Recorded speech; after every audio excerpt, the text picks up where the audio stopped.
about the best practice. It is about the best fit practice that we need to think about. We are very happy to have a keynote by none other than Dr. Ganesh Natarajan, an innovator with a track record of success in consultancy, education, and global information technology. Dr. Ganesh Natarajan is building a team of committed professionals who will create and implement innovative ideas for education and technology development to transform the future for many young Indians.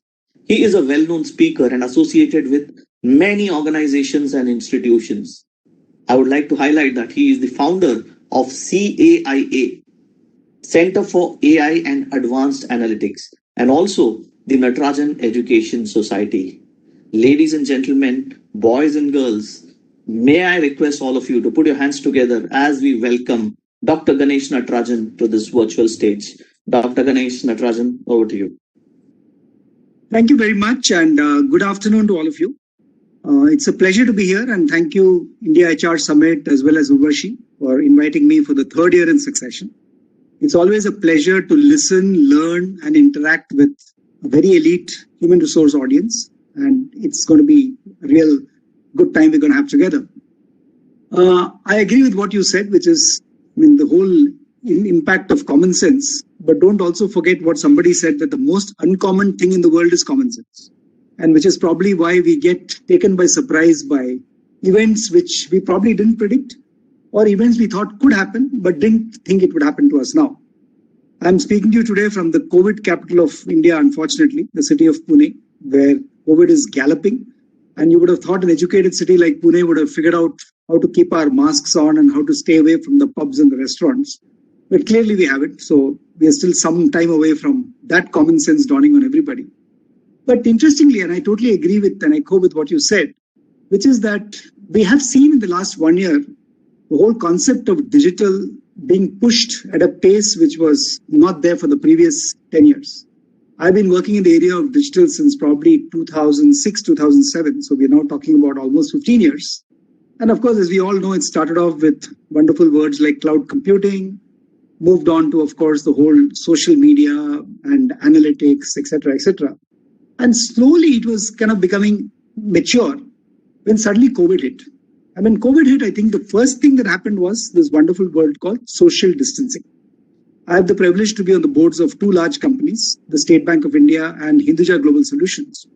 And I was myself amazed to see that within 3 to 4 days in Hinduja Global, we had actually 42,000 employees in 7 countries who actually could seamlessly work from home, including in Bangalore.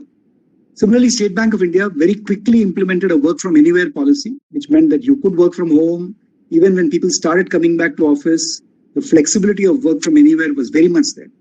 And of course, that can be expected. Today there is a lot of webinar fatigue, as all of us are well aware of, because each one of us is probably spending, if you take the waking hours of maybe 16 hours, you're probably talking about close to 10 hours is in front of one screen or the other, which eventually cannot be good for eyesight. But obviously is creating not only visual, but also mental fatigue. So in all this situation, I think to even have people having the resilience to quickly respond and work from home was good. But a time has come, and I think most of us in HR would realize it, that people are getting a little wary. Because while it's nice to say that people all felt in the first 2 months, oh my God, I'm so much more productive working from home, and no commute time, no problems, etc., etc. I'm not a great fan of pure work from home for the simple reason, which is now being researched in Europe and America. There is a fair amount of isolation issues that set in. Many of us in this room would be hiring a large bunch of freshers who will join in maybe April, May, June. And for them to start working from home and maybe work from home for 6 months is going to be a frightening experience, because we all forget, how much bonhomie and camaraderie there is when we work together as a team. So somewhere I'm sure all of you are already figuring out, and I'd love to hear from you in the panel on what exactly you're thinking about this. I'm doing a lot of work with an American company where we are actually researching this whole area of what we call augmented collaboration, which means how can you still collaborate? How can many people still work from home? But how can we simulate through artificial intelligence and analytics, the benefit of meeting somebody you never knew in a coffee shop? So just to give you an example, we are actually now looking at situations where if 300 people in a team are working from home, AI is analyzing their own backgrounds, their past, their social media footprint, etc. And every Friday morning, each individual will get a coffee invite from somebody he or she has never met. But they inevitably will discover in 70% of the cases that it's a really lovely conversation, because AI has figured out who's the kind of person that would be a good person to collaborate with. So all the chance occurrences at the coffee machine are now being simulated by artificial intelligence technology. Now, this is just one example. So I have about 10 minutes, so let me give you my theme on what I think is digital HR. But before that, a little story. I still remember 6 years back, I was talking to the IBM Watson team. As many of you know, IBM Watson is, the humongous invention of IBM, and which actually beat a human being in the Jeopardy game and so on and so forth. And I was very curious to really get to know Watson a little better. So I spoke to the team, and they said and the team is based in Bangalore, of course. So they invited me to Bangalore, and I went the next day, and it was set up as a 1-hour meeting. And when I went in there, I found 4 people on their computers, like unfortunately happens in most meetings nowadays, and 2 people speaking with me. And I interestingly discovered that initially the meeting was tending to get boring, because first 15 minutes you're just hearing some stuff about what you heard. But then I found that the questions started getting very pointed, very interesting. They seemed to know more about me than I knew about myself. And 40 minutes into the conversation, the questions started getting even more interesting. So I thought I was just maybe I didn't have an attention span at the beginning, and I got interested later. But after the meeting ended, I actually talked to my host and said, this was my experience. So she told me that, look, Ganesh, what you've experienced is the power of Watson. Now, what does it mean? It really meant that before I came in, they had actually input the word Ganesh Natarajan into Watson. So each one of those folks on the 4 computers were actually getting input from Watson, saying, based on his social media footprint, what he has said on Facebook and Twitter and LinkedIn and what have you, these are the kind of questions that you could ask him to really engage his interest. And then the team told me that as I was answering the questions, as the discussion was going in, it was being fed back into the Watson API. So the Watson API then came back after 40 minutes with even more interesting questions. What are we saying here? This is the real power. When I said augmented collaboration in the beginning, it sounded like a lot of words, but this is augmented collaboration, that you can actually engage through digital technology even in conversations. So let me quickly move to the HR discussion. Ultimately, at the end of the day, when I boil down human resources, and I've been both a student and a practitioner of HR during both my CEO stints at Aptech and Zensar Technologies. But one thing we always discover is that ultimately it boils down to 3 fundamental attributes of good HR. How do you attract the right talent? How do you enable them to succeed even beyond their own expectations or potential? And finally, how do you retain them? In the industry that I come from, retention is almost as important as attracting the right talent. So if you think about it and think about the Watson example I just gave you, the power of, and today there are multiple startups across Silicon Valley, Israel, Bangalore, Pune, which are actually using AI to improve the recruitment process. Because obviously, the classic, if I may say so, stupid questions that interviewers will ask. Okay, tell me a little about your background. Tell me a little about your strengths, weaknesses, etc., etc. It is so cliche. Whereas you could actually have all this pre-analyzed by a Watson equivalent, and you could be asking very, very intelligent questions. And during the interview, like they did with me, the computer could be prompting you more probing questions to ask. So your likelihood of getting the right candidate can go up by almost 40 to 50%. So that was one example. Second is an area which I'm massively investing in, which is the whole area of how do you engage people better. Most of us know, and even if we don't know, I think we will figure out that today the day has gone when any employee is happy to sit through maybe a 3 or 5 day training program, 8 hours a day, however engaging is a speaker. Even if that person is of the caliber of Tom Peters, people don't get engaged, because sooner or later their hand will snake down under the table and they'll start looking at their WhatsApp scores. There's no doubt about it. So we actually researched for almost 2 years, 2016 to 2018, and said what kind of technology would enable people to be totally engaged in the learning and development process. And the logical answer was that when you're talking about Gen Z or new employees, leave it to them. Don't hunch or don't bunch 20 people into a classroom and have a bright lecturer coming and talking to them. Maybe do some initial, what we call core curriculum, could be still taught in a 1 hour session. But after that, I mean, what we have now helped in design in 2 or 3 situations, one in the US and 2 in India, is digital platforms. So let me give you a story of a typical digital platform. I mean, imagine there is a young 22-year-old woman called Aditi working for your organization. Aditi has just joined. She's not even sure why she joined the organization. Okay, she came in because she's a bright engineer and somebody gave her a job on the campus and this brand name company, so she joined. But then the AI bot, we can call him Alpha will start interacting on Aditi's computer with Aditi and ask Aditi, hey, what do you want to be in the next 5 years? The classic career planning decision. And Aditi will kind of respond in some ways, maybe through voice, maybe through text. And the Alpha bot will say, maybe I think you could do 2 careers. You could be this or you could be that. And Aditi says, so what's the difference between these two? So the Alpha bot will just show her, okay, these are the examples of people who have been on this path before.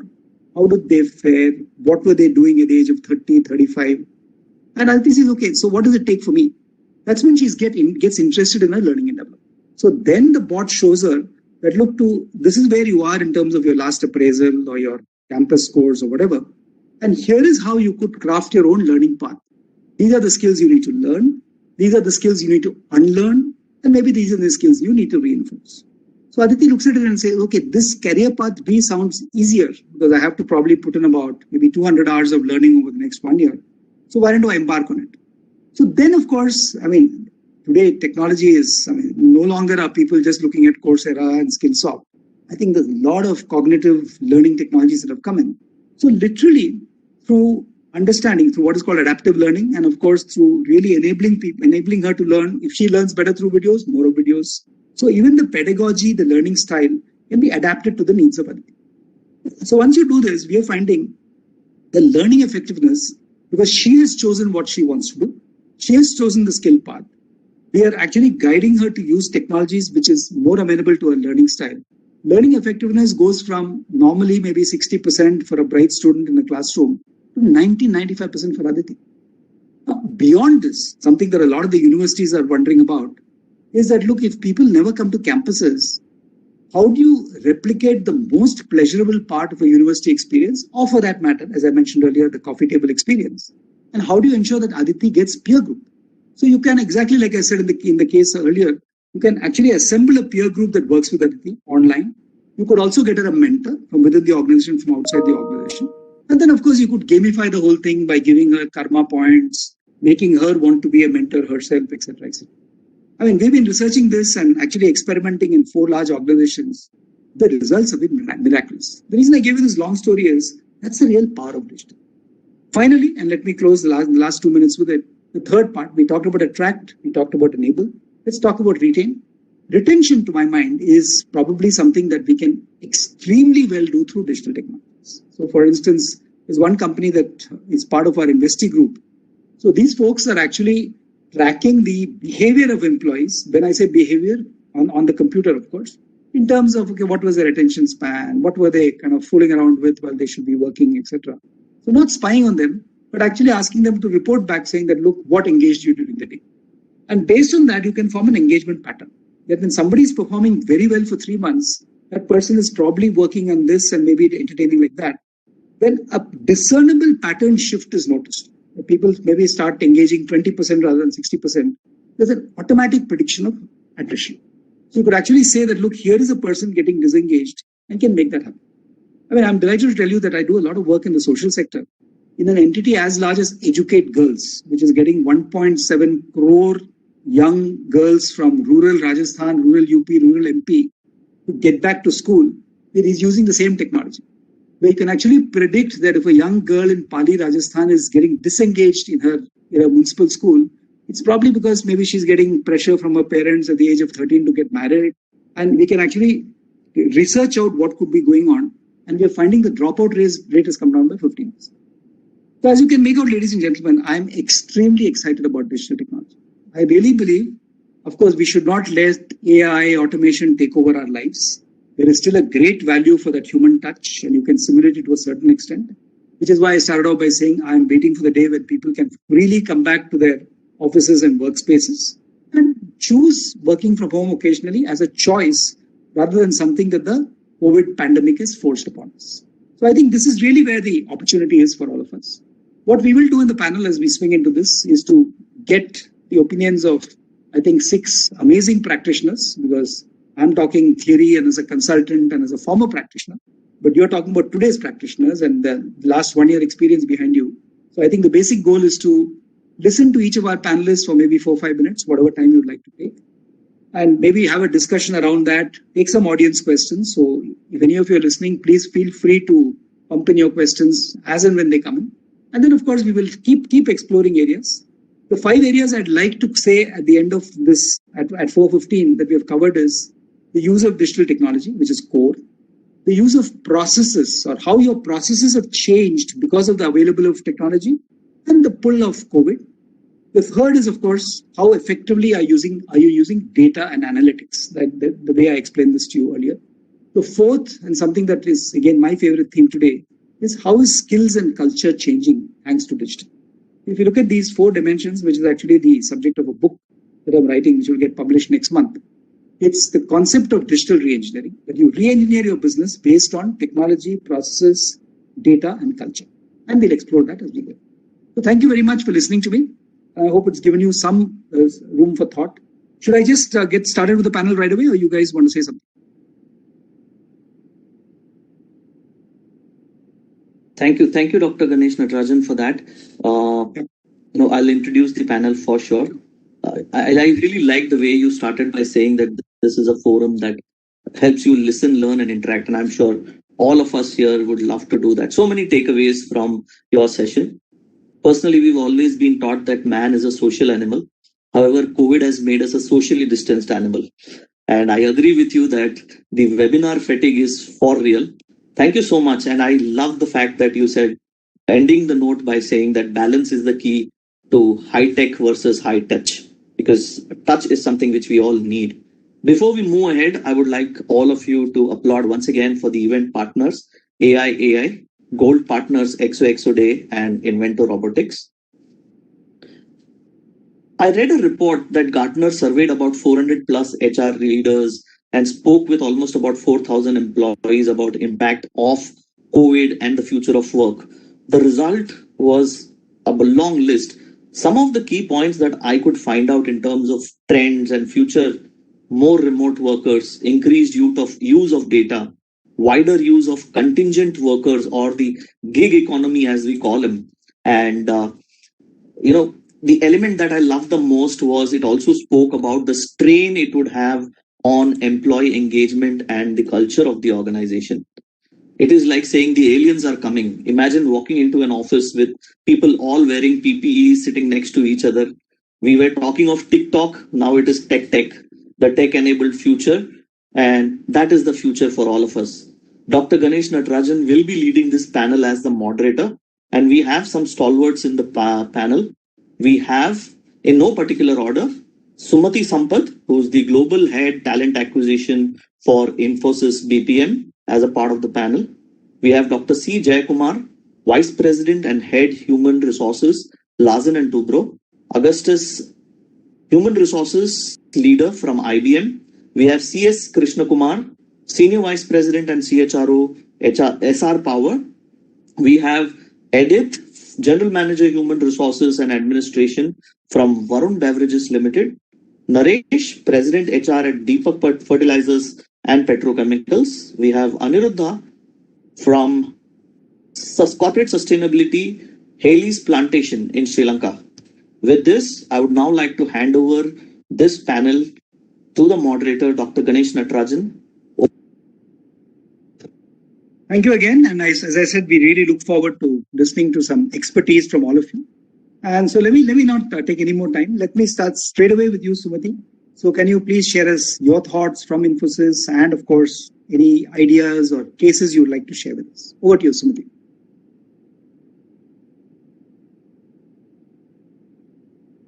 New world after this pandemic news situation. It is definitely a complex new world. Skill shortages continue to be there. Integrated technology that evolves as fast as it can be and adopted. Workforce demographic, unlike any other in the industry, are posing major challenges to the organization. As you mentioned, it's a VUCA world. So talent acquisition requires a lot of complete rethinking. The war of talent is both urgent, real, taking place in an environment where recruitment is no longer merely post and pray. Earlier, what we do is we invite people to our campus. 100 or 200 of them would turn out. We would be able to churn out 50 offers or 100 offers. All those days have gone. So virtually now attracting people, connecting with them, communicating, documentation, scheduling, and then, onboarding, again, talking about retentions, and all this is taking quite some time, thanks to our VUCA World or SMAC, which we already have, which supported us. Yes, we did struggle initially, but it was a matter of few days that we kind of, geared up and we were ready to face the challenge. The war of talent was both very urgent, and I said it's real. And across various industry, HR function faces the brunt, engaging talent amidst of disruption they have never experienced before. So for me, I would say that, how we have been evolving is like, this is not the first transformation that is happening.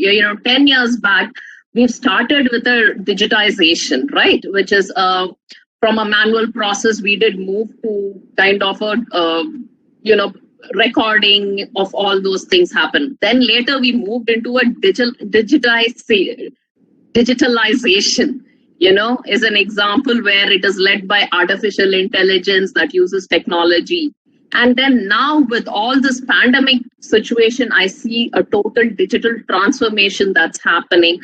Outcome of digitization and digitalization is a result of an agile organization and ready to adapt to all these rapid evolution of technology. Currently, we are entirely transformed to the way we're working 100% system-based process. It is measurable at every stage. All parties interact through the system. It happens end-to-end model, be it from candidate module, database, recruiter module, hiring manager module, offer module, post-connect interface, bolt-on tools, assessments happens, and parser for database and ATS. All this is happening in its end. What should I say? Enable an efficient outcome-based delivery. We are now adopting to technology, even facial recognition in line with the prevailing virtual scenario is happening. This is how rapidly we are adopting to the HR transformation in TA, Thank you, Srimati. I think that was really a good way to get us off the ground. A question to you. I mean, do you see anything substantially changing in Infosys culture in the last 1 year, or is something that you are making happen or watching happen? Anything that you can point your finger to? I do see a lot of changes in Infosys. As we said, we didn't know that this was going to come, nor did we work like this earlier. When the lockdown happened, and I still had, it was always 15,000 and 20,000 of hires that's going to happen. And they said, well, continue. The pipeline has to be filled. I really didn't know what to do. We were struggling like any other. I was calling all my industry friends and counterparts, hey, what are you doing? What are you doing? At least for a month, we were struggling. I wouldn't say it was all I would be lying if I say, well, we all had it readily and here the next day we executed. Absolutely not. It took us time. But again, we embraced technology at the right time. We invested on a lot of other technologies too. And we also did a lot of learning, how to adapt to these new situations, a lot of training to the team on how we are going to cope up with. Thanks to the technology team who worked day and night and enabled us first to work from home with all these system laptops, and the company did give me an open budget to procure what I want for my team to help the business happening. So I saw the, lot more. Otherwise, the process was very difficult earlier. I wouldn't have got these budget or approval. So I did change. The company was trying to be more practical and realistic, and also coming forward to quickly for the rapid change, which we had no other choice, like any other organization. That happens, and a lot of conscious effort on communication, because that was more important. Not that I can sit and do my work. I'll have to be very close to my team. We have to be close to the business. I see that a lot more happening, during this situation. Working from home, well, I would say is a lot of stretch. Not that I could swipe in and swipe out. No, it is not happening. And I'm there available continuously. So are the team. I think I got a lot more connected to my stakeholders, a lot more connected to the team, because consciously we took this decision. That's how we could keep this happening. Internal branding was also equally important. Taking care of employees' health so that there's no fatigue, stress. At the same time, we don't want people to, health and safety measures. All this I feel and do feel proud about the organization. Thank you very much, Srinivas. This shows the kind of pride that you have in Infosys, and I'm sure my friends Salil and Praveen and everybody have as well. Thank you so much. We'll come back to you. Thank you. So let me shift to Dr. Jaykumar of L&T. Dr. Jaykumar, your thoughts on what's changing and the whole role of digital in HR?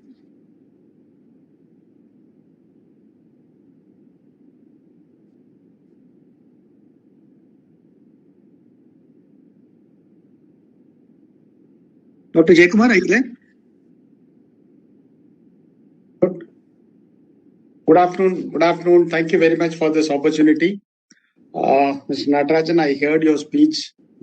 Very nice. I could relate very well with all your thoughts. Very much relevant in today's context. Coming to the digitalization aspect in L&T, if you see, even before coming to L&T today, my feeling is it is not a luxury. It is not that because other organizations are doing so that we get into digitalization. According to me, it is a basic necessity today. If you have to be competitive today, you have to be lean, you have to be productive, you have to be fast, and you should be cost competitive, and you should add more value to the customer. If you have to do that, definitely you have to resort to technology so that you can scale up, reduce cost, etc. in this tough competition. So what we did in 2015-16 itself, we entered into a digital transformation, which was directly led by our CEO and MD, Mr. S.N. Subramaniam himself. So we formed a digital team, digital head was hired, we had a digital council, lot of focus was given in digital.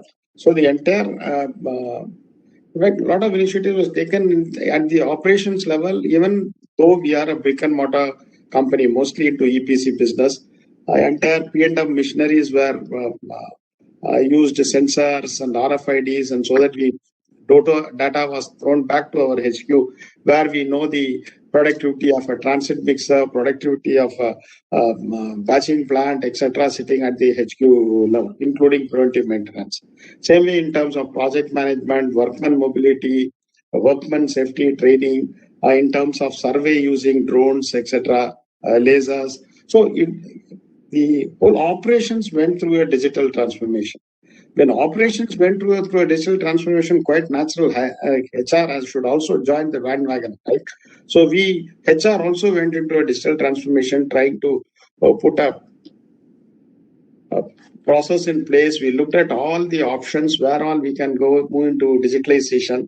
We had a laundry list of things. We tried to group it into 2 by 2. The ease of implementation and the benefit to the business. So we identified the right quadrant and put an action plan for a 2-year plan. And we went ahead for digitalization in terms of talent acquisition, performance management, learning and development, etc. Not that earlier we were not having a digital setup. We were having, but in a large organization, what happens? Everything is independent system. Your talent acquisition will not speak to onboarding will not speak to the core HRMS, learning, and everything will be standalone. Whenever you want a report, you need to collect everything and do a big analysis. But we went into a major transformation, moved our core to success factors. Then we identified different platforms and integrated that. In fact, we went to an extent that we won the SHRM award for leveraging technology in HR. Very recently, last week, we won an award for onboarding, digital onboarding and induction program from ETHRM. So if I go into each one is an area. Let me touch upon only talent acquisition part of it. We brought in a trendy career portal integrated with all the job portals. So once you release an advertisement, automatically it goes through all the job portals, and wherever they apply, they just click apply. The data gets into our system. No entry, no redirection to the system. We introduced AI ML into the shortlisting process that scans the job description, scans the entire application, gives a stack ranking to us for the recruiter to do the interviews. Then the entire salary fixation is a big process in L&T. We see the year of passing, what is this, the average basic, what is his batch mates. So entire thing is automated, and it will throw based on the candidate, what is the minimum basic, maximum basic, average score, which category can be fixed, which facilitates a quicker salary fixation. Then we integrated with Adobe for processing of the offer. So the entire process earlier, somebody will prepare the offer letter. It is verified by somebody. Then you take it in a letterhead. Then somebody it comes to me for signature. It is scanned and sent by email. That candidate downloads it. Then he has to again sign. So the entire process was taking 15-20 days. Now we automated into Adobe and digital sign. It is within a day. Morning you issue, somebody prepares an offer. It reaches him, and by evening I get the newly acknowledged copy. And in between also, I know whether he has received it, whether he has opened it, whether he has seen it. Entire thing is being tracked. Same way, onboarding, the entire thing has been, we are using a system called Ready, where they upload the system, including it auto flows for document verification. The entire process is now computerized. I have data in my hand. I can take decisions based on number of colleges, number of laterals, what is the level of turnout. The entire thing is in the hand. So it's a total transformation of the way we do. The candidate experience goes enormous. So there's one part of. Similarly, in performance management, we have done a whole lot of work in learning and development. I'll share about that in the next round if giving space, instead of me continuously giving a lecture part of it. If you want any specific things, I would like to answer. Otherwise, no, thank you, Dr. Jayakumar. Maybe just a minute on this digital onboarding process. I mean, you mentioned the portal, but apart from that, is there anything that helps people to come on board L&T much faster? Pardon? No, I'm saying you mentioned digital onboarding and you mentioned the portal that you have created, but any other unique features of your digital onboarding process that you would like to share with everybody? No, generally what happens, the person has to, during the pandemic, the entire thing was standstill. 900 plus odd GETs and PGETs we have offered. Then we are at a dilemma whether to get them on board or not. So how do I do the onboarding? So literally, since we had a system in place, we could easily connect with those people, get them the whole certificate verification, background verification, medical, entire thing through the system, and then the verification is done. From there, we went to the induction program, which we connected teams as well as very many other apps. We brought in a very systematic process in the onboarding. In fact, we made it quite interesting using gamification, leaderboard, quizzes, etc. In fact, never in our history of L&T, all the board of directors would have addressed the GETs. It was made possible because it was digital. 900 plus GETs and PGTs was connected online. So I could easily get my directors, every person on an alternate day for 1 hour. They address all the GETs, followed by a question answer session, which was very, very, and we could also have a session on experience sharing by the past year graduates who are at different locations. So it was really a beautiful experience, which would not have happened. It would have never happened if you do not have the digital framework in place. Wonderful. Thank you so much. That was really useful, Dr. Jayakumar, and we'll come back to you on this one. So let's move to Augustus from IBM. So Augustus, look forward to hearing your thoughts. Sure, Dr. Ganesh. Thank you so much for the opportunity. And brilliant, my friend, and so many other friends out here. So I want to focus a little bit in terms of that journey, that digital journey itself, because I know that wasn't an easy journey, and I suppose there's been tremendous learning in that journey. So to my mind, we were a HR function. We were very process centric, right? And then we had to move to experience centric, experiential. We were very focused on activity, but now it was going to be outcome. Similarly, we used intuitiveness and instinct to predict, but today we have science and data driven. Okay, like that across every place. From news we came into actionable insights. And with all that data that was getting generated, we really needed something to read it, string it into an actionable insight. Okay. And there came the data scientists, specifically on HR, or even in terms of folks trying to understand employee sentiment, coming up with sentiment analytics, right? Using all kinds of data, structured and unstructured. And I'm talking, basically across the industry, not specifically to IBM also here. And therefore, how did we go and do it? One, we had the re-engineering challenge. So when it came to the re-engineering challenge, design thinking was right out there in front. So we wrote that design thinking horse, and alongside that, was an agile mindset. So which means that we had to very clearly put an agile framework in terms of, like, Sumati was saying, there is this for onboarding this module, for, salary fixation, for selection, assessment, so on and so forth. So therefore, agile, to put an agile framework or an agile manifesto was very, very important, so that we know that we are going to go into an employee experiential centric thing. Then came the elephant in the room, right? The COVID situation. And needless to say, it was one big storm. But what happened in this entire storm was that we were all in our own little boats, but riding the same storm. So in effect, if you looked at it, the challenge of onboarding didn't just like that drop off. It was a culmination of a digital journey. It got accelerated by the situation, and necessity being the mother of invention. We said, hey, let's go and push forward on this more aggressively. Let's move into the digital framework more aggressively.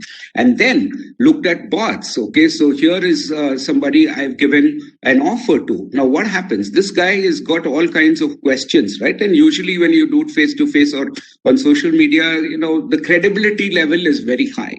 But here, we had bots. Bots had to be trained to ensure that all those questions, be it about salary fixation or about leave or whatever policy, the bot was able to very effectively answer whatever challenges that the new employee had. So with that, came the digital experience. And alongside that digital experience is culture. So we said, look, I think Brilliant said high tech and high touch. And exactly that. If you don't have engagement undergirding this whole thing, you'll fall apart. So that's what we are today focusing on. Tight engagement, recognition, rewards, and all that go alongside it. Thank you. So Augustus, in terms of what you've done in the last 1 year, has it, in your opinion, built a better bonding or better HR environment within IBM itself? Definitely, Dr. Ganesh, it has, at least by the amount of positive comments that I am seeing, positive climate survey and engagement survey results, and certain things that the organization did in its, what I would call, duty of care. Duty of care is what an organization has to do, to ensure wellness, well-being, and so on and so forth. So especially during this time, it wasn't just about sending a box of chocolates to somebody, but I think very clearly demonstrating that we care for you. All right. And that, to a great extent, drove engagement scores. Awesome. Thank you so much. So let's move back from, again, out of technology to a more traditional firm. So Krishna Kumar from SR. So can you share your thoughts, please? What have you learned from this whole digital HR experience? Hi, thanks, Doctor. So it's been I think, experience which is mixed bag because we are, we are not purely into the technology kind of a thing where the pandemic, whether there was a pandemic or there was a lockdown, it really did not affect our plants which were in operation because basically power stations, so they were all, maybe there was the 3 days or 4 days of the initial days where they struggle in terms of transportation or any of those things. But yes, obviously there is a huge difference to the workforce who sit at the headquarters.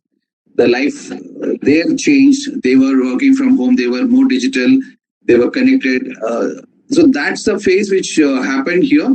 But the change which I would say happened in terms of, for us, we went ahead in terms of senior level recruitment. A lot of recruitment happened into the system. I'm talking about purely as an SR. There were initiatives which got thrown up. We started with the Connect, which is Employee Connect. We started with the digital radio platform. So there is a radio for an hour which happens, which gets on every day at 1:30 across our locations. So it started somewhere in the month of April itself. So that actually connected people across maybe 10 or 20 locations, and where people were participating from each location, the stories which carried. So there was no disconnect happening between locations. So there was a communication happening of what was happening. So another part which I was talking about in terms of the hiring of leadership profiles. So in a pure play, with a search mandate and in a leadership CEO, CXO level kind of a mandate, typically we find it difficult in terms of getting the panels together. That has been if I talk about my short career in 12 years of HR, if there is a CEO or a CFO position and you want a panel to get and do the interview, maybe just to get the panel, it might take a month or a month and a half because you have got 3 or 4 senior leaders which will. But during the pandemic, I think that is one part which we could do each and every of them without fail on a day-to-day basis. So so if you look at SR as a whole, we had a huge amount of leadership hires which happened between April to August of last year. So the one aspect, like for HR, for in terms of HR, we have been on a digital transformation over a period of time. We started with moving into SAP in 2008. Subsequently, we came into SuccessFactors, and then as recently and somewhere in 2019, we had actually moved into Oracle, implementing Oracle. And in fact, the entire implementation of Oracle implementation happened between April and December of last year during the pandemic. So we went live with that platform during the pandemic. So, and another part where maybe today, if you look at from an HR perspective, what have we learned? We learned, in terms of existing at locations, you need to look beyond your periphery. So learning to coexist, if you want to work in a location, you want your people to come in. You cannot just look at your plant. You need to look at who are the people coming into the plant, who are the people other than your regular employees who are coming into plant. So you get beyond your line of duty, get to them so that you are safe inside for that to happen. So that's the learning which we had. And the entire activities, because of involvement of the entire workforce, it was not purely an HR or admin kind of a thing. So it's a mixed bag for us. The digital transformation which has been happening, one part I think which we might still need to do is getting it at the locations and get the full support from the teams in terms of the communication and the change management. I think that is one aspect which we still have a long way to go. No, that's a good point, and I think most of you have mentioned. In the second round, we will dive a little deeper into culture changes that are happening and will be required.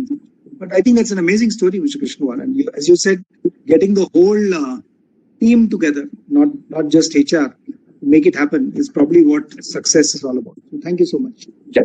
So Edith, let me move on to you from your own vantage point at Varun Beverages. So can you share with us your own experiences of digital HR?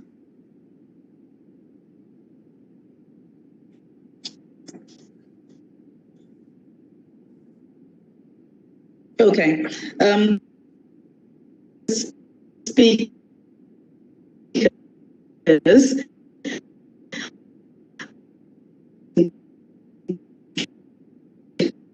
Your audio is breaking a little, so maybe if you can.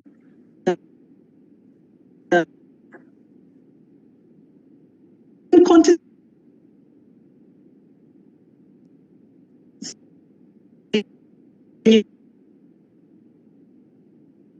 I think if she can do the video off and then try, maybe better. Ms. Edith, just try with your video off because your audio is quite not audible. Can you hear me now? Yeah, that's much better. Go ahead. Okay, fine. So I was just saying that though we are different continents, what was going on in Africa or in Zimbabwe particularly is pretty much the same as what was going on in India. So when the pandemic started and the lockdown came about, we were stuck basically, and we did face a number of challenges. I put these challenges into four. Basically, the first challenge that we had was that within our teams, we had some who are tech savvy, who already are your digital natives, who understand these digital platforms a lot more. Then we had others who are not so tech savvy, others who perhaps the most tech savvy that they can be at is the use of a smartphone, basically. So in terms of the working from home aspect, we had to start by skilling the non-tech savvy people that we had, our staff, right? Then the second challenge was really we have intergenerational teams, others younger, others older. And again, the older staff members could not, get themselves around what working from home is all about. So a lot of upskilling, a lot of reskilling needed to be done.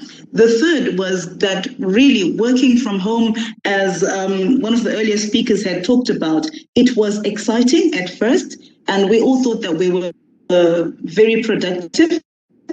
But then came that aspect where you miss your team. You want to have a meeting with your team, a physical meeting. You want to be writing on your whiteboard and showing people. Also, you have the challenge that can you hear me? You're breaking up again a little bit. Well, okay. I'm trying. Okay, the network is not so stable. Okay. You're okay now. Please go ahead. The other challenge that they okay, that's fine. So the third was working from home as a new norm that nobody had been accustomed to. And the fourth challenge was really our business model. We're a beverage manufacturing company. So most of our processes really, demand people to be at the plant. So very few of our people could actually remotely. So we had to work around these challenges. How do we do this? And some of the ideas that we got, and basically what we realized is that people to a manufacturing organization because most of your processes demand you to be at the plant. So what are my key learnings from this process? I've come up with, I think, basically sum these up into three. The first was leadership, and agility became the top imperative for leaders. How do we quickly make decisions faced with a global pandemic and we can't do anything much? You need to make a decision. How are we going to go forward? You need to adaptable people who are able to adapt quickly. You need to also have tolerance in your leadership, right? Some people are going to be working from home. The trust, are people going to be working when they're actually in their homes? Are we going to be able to trust our teams living within our site? Are we going to deliver the results? Okay. And then the second was really there is no going around it. We have to restructure, organize when we transform them digitally. We're looking at the job description to remain the same. The job descriptions need to be reviewed. Work processes need to be reviewed, because if HR is going to transform, it means every employee is going to be digitally transformed. I'll give you an example. We launched Success Factors late last year, and initial stages, we realized that yes, everybody in HR was ready to go on Success Factors, but the majority of our employees were not ready for it. So as much as you can have the infrastructure ready, you need to make sure that the people are ready to use it, because an infrastructure that the people cannot use is pretty much useless, if I were to use the word. So we need to restructure organization. Also, innovation means for each and every particular business, because a few years ago, innovation was really left to the tech organizations. But here we look at it in the most, manufacturing organizations, in the farming organizations, agriculture-based organizations. There needs to be innovation, and this is supported by a digitally transformed organization. Then the third, which it came up the top, is talent management. The way we have acquired talent. I know one of the speakers was talking about interviewing. Before we could interview maybe 3-4 people in a day, but now you're interviewing, 10s, 20s of people, because it's all online. Zoom, Skype came back. I think I last used Skype so many years ago, but in the last year, Skype came back and we had to use Skype. Collaboration. Everybody was staying away from the other person. Tech-savvy talent, because you want to maintain the momentum that COVID-19 has put everybody in. We want to maintain this digital transformation. So the skills that you're going to require for the future are going to be people who are able to understand and to grasp how to work in a digitally transformed organization. Secondly, you also need to grow your own skills, because you're not going to drop the employees that you have and recruit only the tech-savvy people. I mentioned upskilling and reskilling, because remember we talked about restructuring the organization. You're going to need people to be positioned in other functions that they were not used to, because you have transformed your organization. Working from home, shared services even. We're going to have a situation where employees are not going to be sticking to one organization. They may be working for 3-4 organizations at the organizations, and economic sense for organizations to have employees like that. Lastly, I want to talk about what I was reading from AIHR, which is Academy to Innovate HR, and they have put forward a T-shaped HR professionals framework. This all credit to Eric Van Vulpen. I think he is the CEO. He talks about 4 very important characteristics that an HR professional going into the future will require. The first one is to be a data-driven HR practitioner who is able to read, apply, create, and communicate data.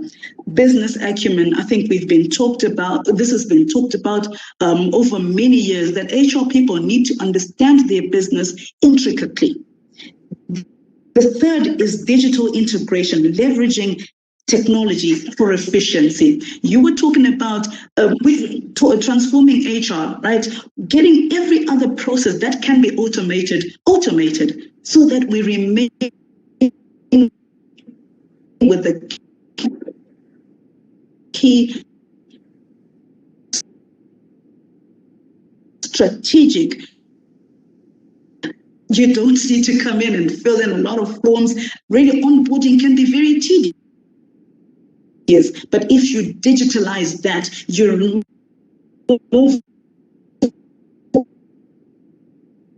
all that giving the employee, how are they experience? Sorry, Edith, we're again losing you. But so if you can just summarize what you, the organization.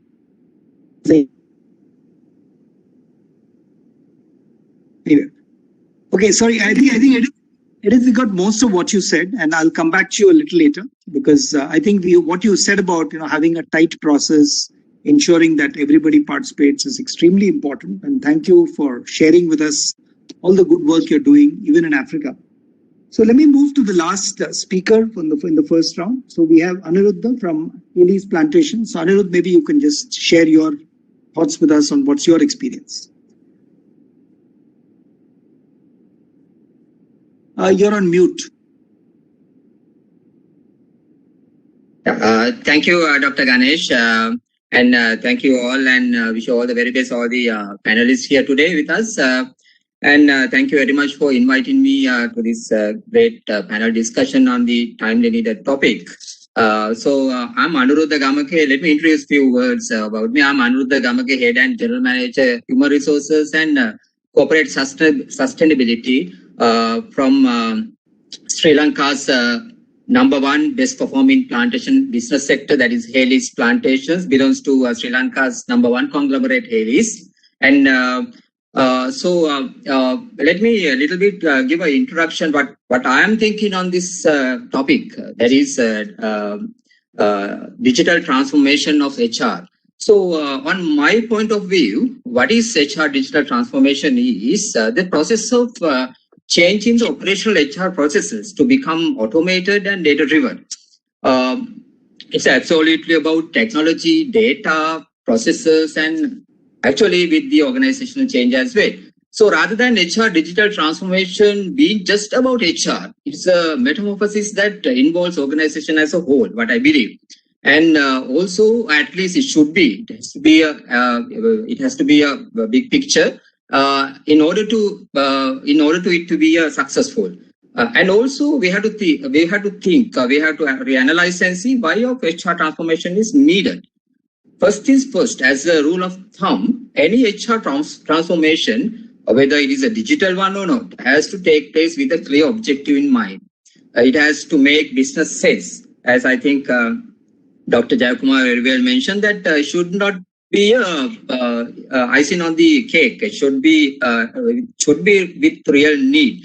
So with that brief intro into the today's topic, let me take some classical examples that what we did. Actually, we became the best plantation business sector in Sri Lanka. We have sensed this need well before this pandemic.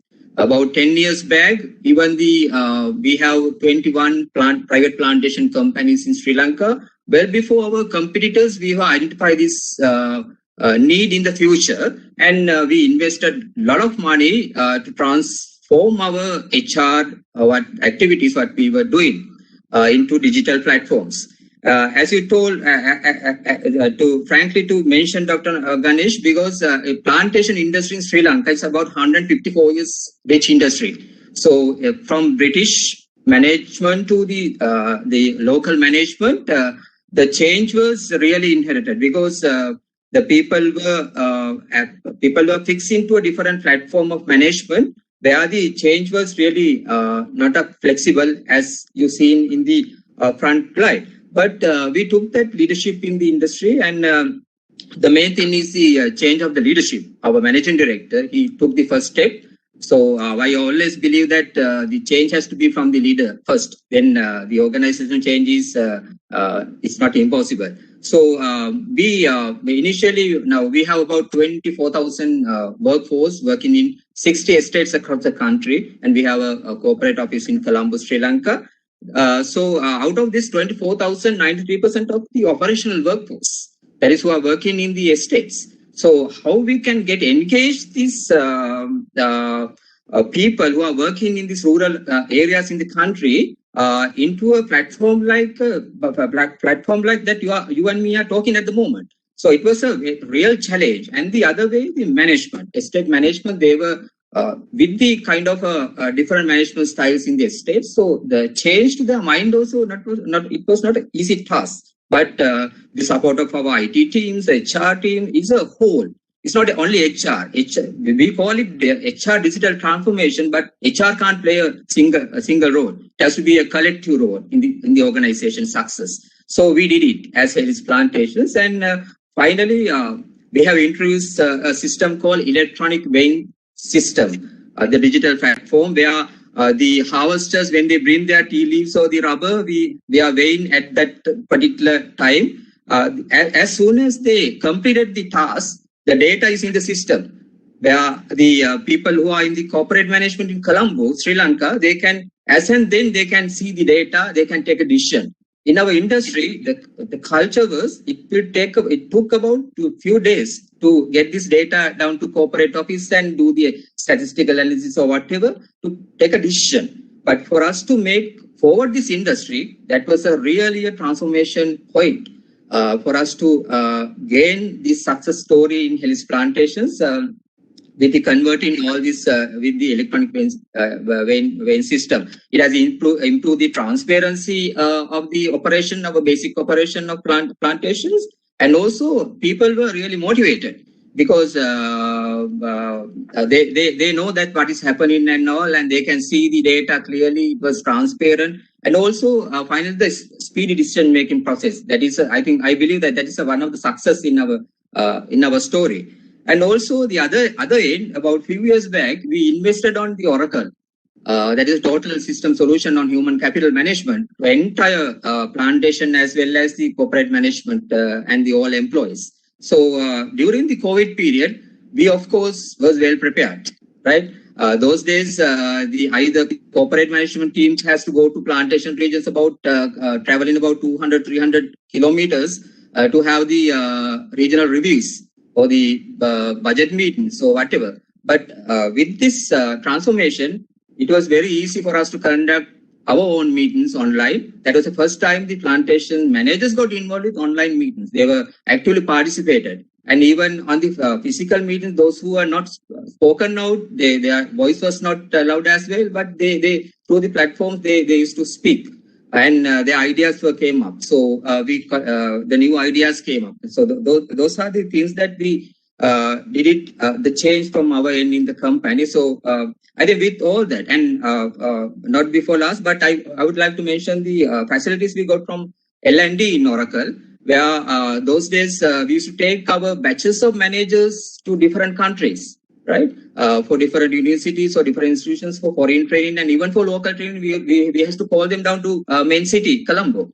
But with this, the digital platforms, now we are freely getting the trainers, expertise trainers from the other countries as well. So planters without plantation managers, without leaving from their workstations, with their free time, they can invest their time, save their time for management decision-making process, and they can actively engage in L&D process. So that was a continuous learning journey in Helis Plantation. So those are some of the facts and figures that in our company, and those are not some kind of theoretical material, but we have transformed this theoretical material into practice. That's the most important. We all can talk about various theories and frameworks and concepts and various things, but it should sense in the business end of the day. So we in Helis Plantations, we have invested on digital platforms, identify the need, and we capture the results end of the day. And it was not a challenge during the COVID period. We didn't get any. We have about more than our 24,000 workforce. We have 140,000 plus plantation communities who are living in the plantation. Our HR is not only employees. Our HR is beyond that. Our HR is looking after those residential workforce as residential non-workers as well. So during the COVID period, we didn't report any single case within our workforce, even within our community. So it was really a decision-making improvement, speedy decision-making, and we were well prepared before the pandemic, and we are getting the benefit. And also, this first time in history, over 150 years of plantation industry in Sri Lanka, the marketing platforms are online. So those days we had the auctions and all. Now it's all digital. So without restrictions of the traveling, so we were able to continuation of our businesses. So that is the good part of digital transformation of HR, but we should keep it in our mind. I think all our HR practitioners will agree with me. We should not drop the human sense. You can do the process transformation, but you should not drop the human sense, human characteristics in this digital transformation. That is my own idea. Thank you. Thank you, Aniruddha. That was really very nice. One question for you. I mean, in all this transformation that you have done, you have said that the plantation work and also the markets have become more efficient. So have you seen any negative at all? Anything that you wish that you could do, which was there during the pre-COVID times, and now you're missing out? Yeah, Doctor, actually, initially we had experienced a lot of challenges, but one main challenges was in plantations, I think maybe there is a similar scenario in India as well. The trade unions activities in plantations. So it's too strong. And also in Sri Lanka, the trade unions is half-boiled combination with the political parties. So the pressure came because they took this, the sense of transformation they took at the beginning in a different angle.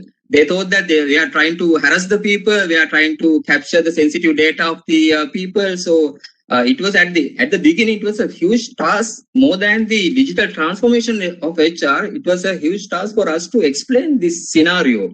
What are the benefits? So that was the main challenge we face at the moment. But we have a very dynamic team of ground level HR. So they did that part very well, Doctor. So we were success on that. That's a very important point you're making. And let me touch upon that as we start into the next round. I think what we'll do is, I've heard some very interesting ideas. One is, of course, that because of this, can I say, the lot of new touch points available through digital, what else is the implications for the organization? I'll come to that. Second, of course, is I think somebody briefly mentioned, I think it was Edith, about people working from home and almost like the gig economy where people can do multiple pieces of work. The third, of course, is this whole collaborating with the rest of the department, which I'll come back to. And of course, we will then come back to culture. So let me just start by asking maybe the two gentlemen who are from the traditional industry, L&T and SR. So Dr. Jayakumar, do you think what Aniruddha just said, is that an issue? I mean, is there, because of too much of digital, is there some kind of a resistance or a pushback from unions or any type of workforce in your organization? No. No, typically there is no pushback. See, it is like bringing in the change. I'm used to doing certain type of method, so I'm more comfortable with that, right? So how do you bring in the change? How do you institutionalize it? How do you give the importance? How do you encourage, motivate people? How do you show that it is driven from the top? All those things matters. Otherwise, it was once they find that it is beneficial, it is more user friendly, then adoption is much faster. So even in terms, we open a new bank account, we feel comfortable using the old bank account because we are comfortable with that system, right? So it's quite natural. Once put training, retraining, celebrating small wins, giving prominence that this unit has done this computerization and all those things plays a major role in slowly cascading it across. Okay, that's very, very useful to know. What about you, Krishna Kumar? Any thoughts on that? Yeah, I think I also agree with Jayakumar. We did not face much of resistance or pushback. Once people understand that there's a communication which typically conveys what is it meant for, how it can be used, and what it can do in the long term. So I think that communication part is very essential, and conveying the right message. I think that's an important part of it. And typically we have seen, I think there is no one shoe fits all. So there will be tweaking and changes which you might need to do in certain, whether it is a particular platform or particular process. So you might have to get certain, minor, keeping the whole larger things in place, but you should be flexible enough to adapt to the, changes which are required to be done. And maybe in the same organization, different states might require different things to be done. Because we are a culturally diverse the workforce, the ethics, the society. There's a huge amount of change which happens, but we should be ready to accept that what works in Mumbai may not be the right thing which will work in Surat or in Jamnagar. So that's the change you need to have, and that's the communication we need to convey. That's very important, and I think it works in that way. Okay, I think that makes sense. Yes, Jackman. Typically, the resistance may come in case if there's a field that will adversely affect them. Okay, if there will be a job cut, there will be retrenchment, and that fear was not there in L&T. One. Second thing is today people are the outside world is changing so fast. The person going out is looking at his Facebook, using a WhatsApp, ordering food through Swiggy. So if he cannot apply his leave and his eligibility through a mobile, so it becomes very difficult. So the outside change was much faster. So it was become a necessity for internal to change to that level to keep up the expectations and to improve productivity. Okay, got it. No, I think that's very useful to know. So Augustus, question for you. I mean, obviously you're part of a very large global organization, IBM. So in terms of the whole role of the human resource function vis-a-vis the rest of the functions, rest of the process in the organization, have you seen any kind of change in your own function that you are now being asked to do a lot more because people cannot physically come to the workplace? Any thoughts on that? Is there the HR role itself?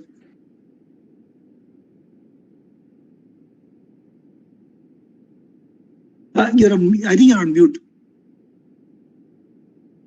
Sorry, thanks. Yeah, thanks that HR got propelled to the front lines over the last 9-10 months. Okay, and even before that, I would say HR was at the table, be it whether it was acquisitions or divestments or any such thing. HR played a huge role in that. Now, coming to what are those big changes that we found in HR, of course, I think it has become an enabler to us, the technology. Earlier, like Dr. Jay said, you could apply your leave on your phone. For example, today, the centennials have come into the workforce, and these are typical digital natives.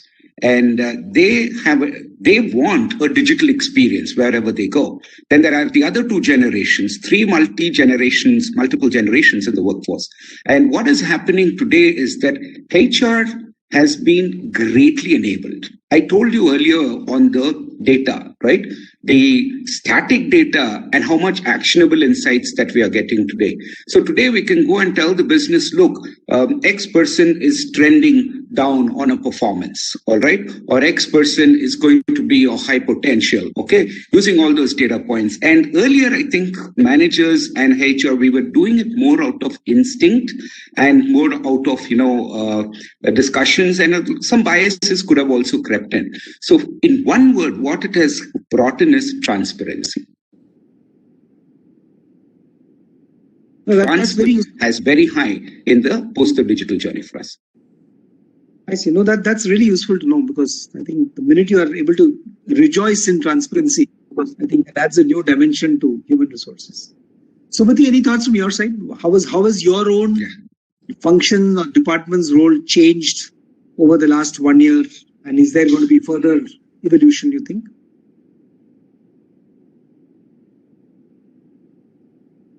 Dr. Ganesh, if you directed the question at me, I lost you. Sorry, it was directed at poor network here. No, it was actually directed at Sumati. Sumati, are you still there? Oh, yes, I'm there. I think I'm looking ahead. Flexibility and experimentation will be the norm, what I see. We are testing new approaches and learning better approaches to find and evaluate our, all the process and that we do. Best practices definitely will arise that will benefit job seekers and organizations in the months and years to come as we move forward together.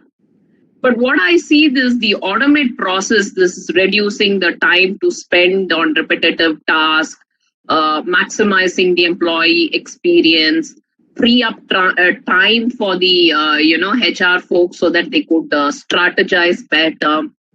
cost effective again with our all this digital transformation will really work, because even as per survey says, company that has reduced, using digitization have reduced the total cost of operations over 30% by adopting the digital transformation holistically.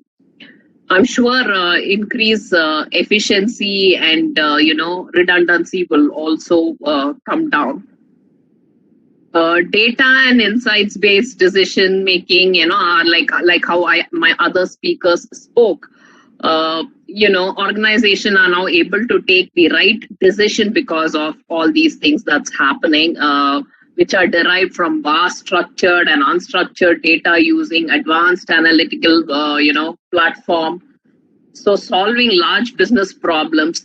And I'm sure employee experience and engagement, we have seen constant improvement, especially with the experience, because automation has brought in simplification, which has enhanced their productivity.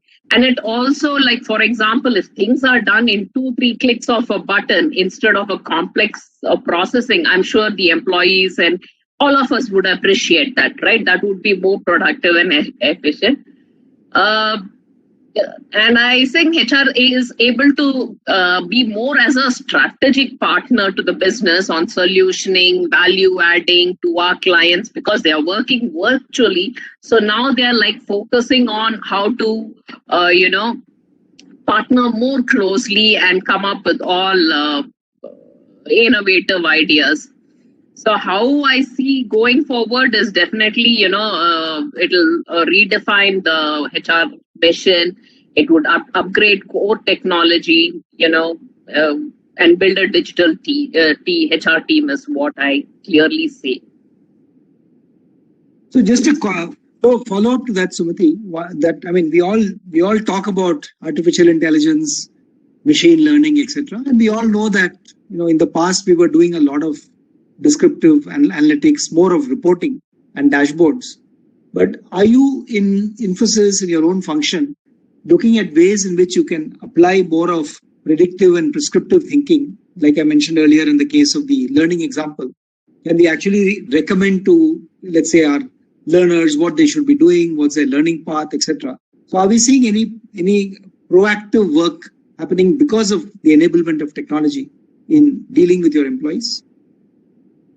When I can talk about my function, definitely, artificial intelligence, so if I have to hire a 15,000 or 20,000, you can imagine the number of profiles that comes. More than a lakh of profile comes, and it's humanly very difficult to kind of filter and screen. So we have definitely AI and parser system is in place that kind of filters. We see what is the best fit. We calibrate it with, with the existing profiles and skill sets in the organization. And we see what is the best fit, what is the closest fit. And this kind of AI kind of, filters that way, and also it also shows the interest of the candidates. We've got a lot of tools supporting. It shows the interest of the candidate. It shows the credibility of the candidate. Through calibration, what will fit into our organization culture, what the ideal role or the skill set would fit. So this filtration, I'm able to get a better quality. So I don't have to look at 1 lakh of profiles, but I could look at 10 or 15 profiles that actually flows in. So the various assessment method also kind of we keep improving, right? So all this definitely plays a major role, and the analytics that kind of throws up, who is going to fit in at what stage of interview, how they have performs, the algorithms that comes in. So these are practically happening. Thereby my quality of, profiles have improved. Of course, the demand keeps continuing. I won't say that everything is, the way we want it. The demand keeps increasing. The customers or the clients want more, because as I said, it's highly demanding. So all these things, the simplification through, all these AI and through analytics, I'm able to give, because our function TA is a data-driven function. anything that we do, data speaks for us. So definitely a technology, and with artificial intelligence, with analytics, and all this is there to support me to say that my data is honest, right? And it's not only honest, it makes sense, it makes meaningful data, it can dance to your tune, it keeps also the security and other information. There is no error because it's not done by a human, because I tend to make errors or anything. So it's unbiased when I say this is what the system has thrown up or given. I love that line you say, making data dance to your tune. I think that is so important. Otherwise, we all collect data but don't do anything with it. So I think that's right. So my job is only to look at data and see where I am, what I do, how I could do, how I have performed. So for me, data speaks. So all this helps me a lot. Very nice. Thank you so much. Augustus, question for you, and this is my favorite research theme nowadays. With so many people working from home all the time, do you, or any of you for that matter, but I'll ask this question to Augustus, do you fear that some people are just sitting at home and working on 2 jobs at the same time? What tough question to answer. Working for you and for Sumati. So there's an Infosys salary and an IBM salary. No? So, well, first things first. Definitely Okay. in Infosys. Oh, I'm sorry. In Infosys, it cannot happen. Our plate is full. As I said, wish I could go back to office where, the stipulated time I can work. But now with work from home, you're right from 9 to 10 in the night, the work and the pressure that we have and the expectation, I don't think a person can take another job, nor does it permit. Plus, we are all system connected. So if my system shows white or yellow or other color combination, I definitely check with my team members. So will my boss. So. Okay. Sorry. Also, you, Augustus, not within IBM, but elsewhere, can it happen? Yeah. Am I? Yeah. It's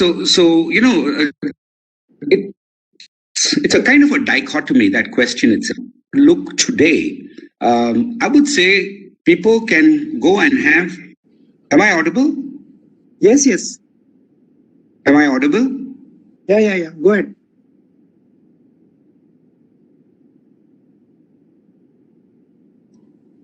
Am I audible? Yeah, go ahead. Sorry, I'm shutting off my video. Am I audible? Yes, we can hear you clearly. You can hear you clearly. Okay. Presuming that you can hear me. So the dichotomy is that, we are today in the gig economy. So the gig workforce can. Okay, thank you.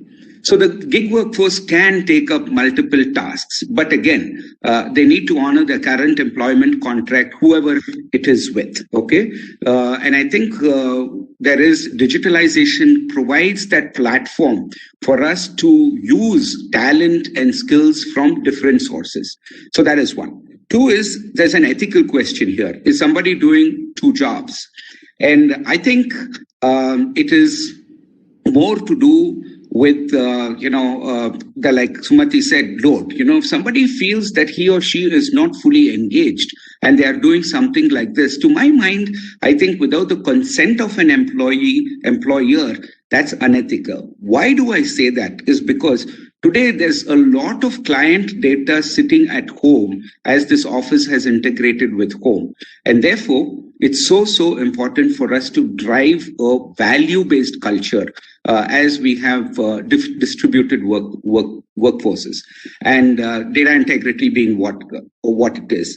The last one, of course, is there are employers, unscrupulous, if you may call them, who use technology to spy on people. And I think that is definitely not the way to engage or put a gun on somebody's head. Even things like turn on your camera, because I could be on a video call the whole day and I'm video fatigued, and somebody coming and saying turn on the camera could be insensitive. So I think remote working has its own challenges. And I think it's a great opportunity for people to even do multiple types of work, provided they have that kind of an employment contract with their organizations. Thank you. No, that's a Add to Augustus, we have a Microsoft which kind of end of the day throws up, how I was occupied. What was the team meeting is 20%, my engagement is this, with my screen, this is the person. So all this is captured, it kind of, your meetings was 40%, your work and other analytics. So this kind of throws up a data, what you've been doing as well. So dual employment would be difficult, at least in certain organizations, for sure. Good. No, I agree with you. Today, technology is permitting you to do a lot more than maybe the employee would like. And I'm glad you mentioned, Augustus, that we should also use our own ethical and moral filters to make sure that it doesn't end up with espionage on employees. So that's also important. Very interesting. Edith, thank you. We do not have the issue of dual employment fear. We have the issue of how will be the productivity will be there, whether it will be same or less, or some people say it is even higher, some people same, and then some factor it may be. So overall, only the productivity is the issue, not whether the dual employment is never an issue for us. I'm glad that all HR people are so confident about their people. That's nice. Otherwise, in this gig economy, there's always this temptation for people to do 2 or 3 things simultaneously. It's almost like seems okay to them, but not always. Edith, you have any thoughts? I mean, you've listened to all of us. So any thoughts from Africa on what are going to be the future challenges of digital? That if COVID does not go away in a hurry, do you see any new challenges that you will have to deal with from human resource?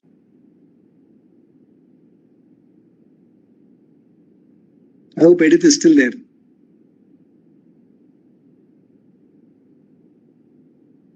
Not sure. What about you, Krishna Kumar? Any thoughts on what could be future challenges that we see as we move along? So I think future challenges maybe in terms of combining the merging or the synergies on the traditional way of working with the new technology or the new way of working. Because in the same, I find it very much there. Because I sit in Mumbai, a lot of things happen or things can happen remotely. But I have a site which nothing can happen remotely. Somebody has to be physically there for the site to run. So obviously, the same set of employees from an HR perspective, yes. So those building up those synergies and enabling things which are going to be maybe we're not reaching the same stage as what we do it in a corporate office. But enabling a lot of those aspects at the remote sites, I think, or any work location for that matter, I think if not 100%, but look at those 10 things which we can do there as well. So look at and look at it differently. I think that's a challenge. That's going to be a challenge because I'm saying we are still in a traditional way of working. I think like 80% of Indian promoters or whatever. So the concept of certain part is not going to be there. That itself is coming up slowly. So even in the Mumbai office, remote working is not something which is accepted fully. No, I understand. I think we're completely out of time. So let me just take a minute to summarize. I think what you heard, especially people who've been watching on social media, I think you've heard that I think human resources, not only in India, but also in Africa and Sri Lanka, that we heard the examples from, has absolutely risen to the challenge. In fact, at the end of 1 hour, I feel that the importance of the HR function, the way we have kind of stepped up to the plate has been absolutely fabulous. And I think we ended on that note of the future. Of course, we are all hopeful that certainly in India within the next 3 months, most people should have got vaccinated. So we will have a semblance of return to normality. But let's all keep our fingers crossed. Let's all continue to push on not only digital technology, but on the high touch and high tech feel that we really want to see in this function. But it's been fascinating. Thank you very much. I think you were a wonderful panel. And of course, I'm sure we'll stay connected beyond this. So thank you, and back to the organizers. Thank you very much. That's, I think, great moderation by you. And the panel as well, I think there is great insights from leaders like you, experienced leaders like that. Thank you, Dr. Ganesh. Thank you very much. Thank you, Dr. Ganesh, and thank you very much for the panel. Real pleasure. Thank you, everyone. Wonderful insights and thought-provoking ideas to take back. Some of the key things that I was listening intently, Dr. Natarajan, as you said, honest data. I started to think, wow, raise some eyebrows for sure.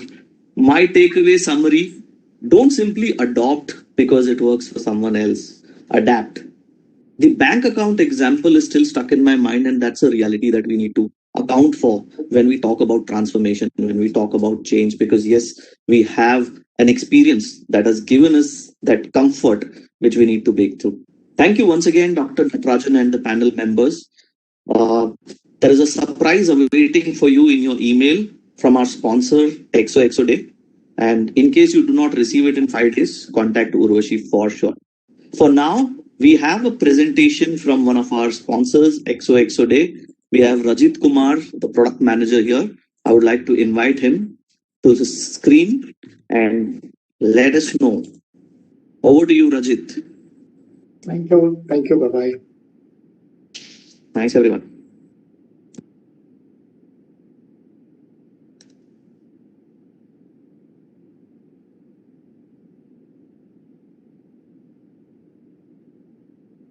Do we have Rajit here? I just saw him.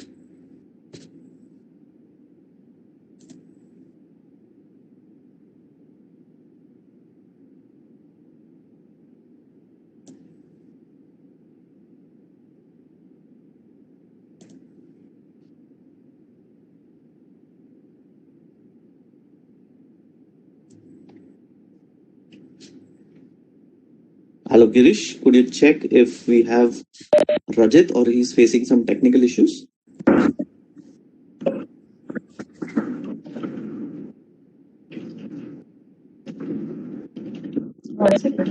I'm calling him. Yeah, I saw him online and then suddenly, yeah, he's here.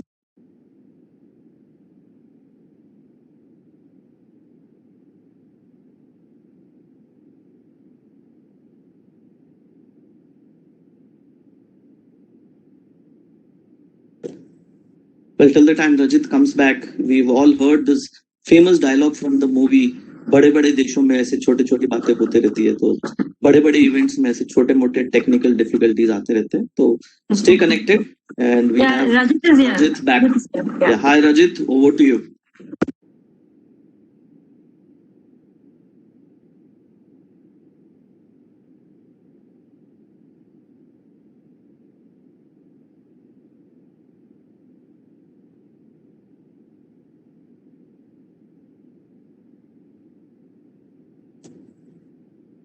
You're on mute, Rajit.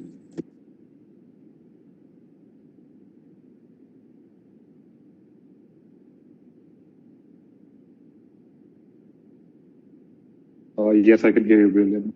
Can you hear me? I'm sorry, I seem to have an unstable network over here. And yes, I did jump the gun by joining the earlier panel. Brilliant, hi. My bad.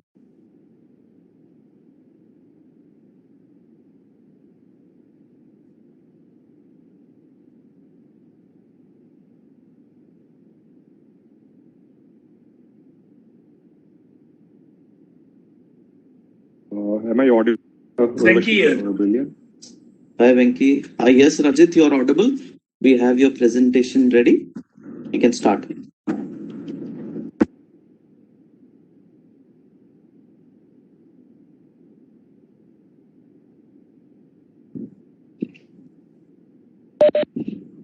Brilliant, give me a moment. I'm just rejoining the call.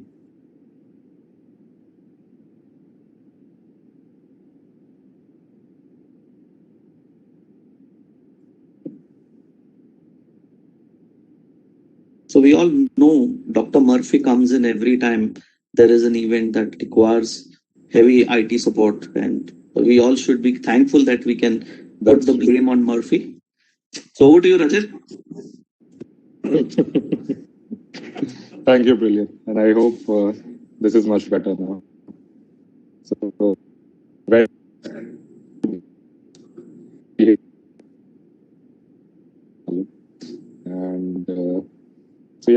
my name is Rajit and I'm one of the product managers with XOXO Day. We are an HR enterprise tech firm. Basically, we build SaaS solutions focusing on the digital transformation of HR for our customers and prospects. So just a quick presentation I have, and I'll be open to answering a few questions after that. Sharing my screen.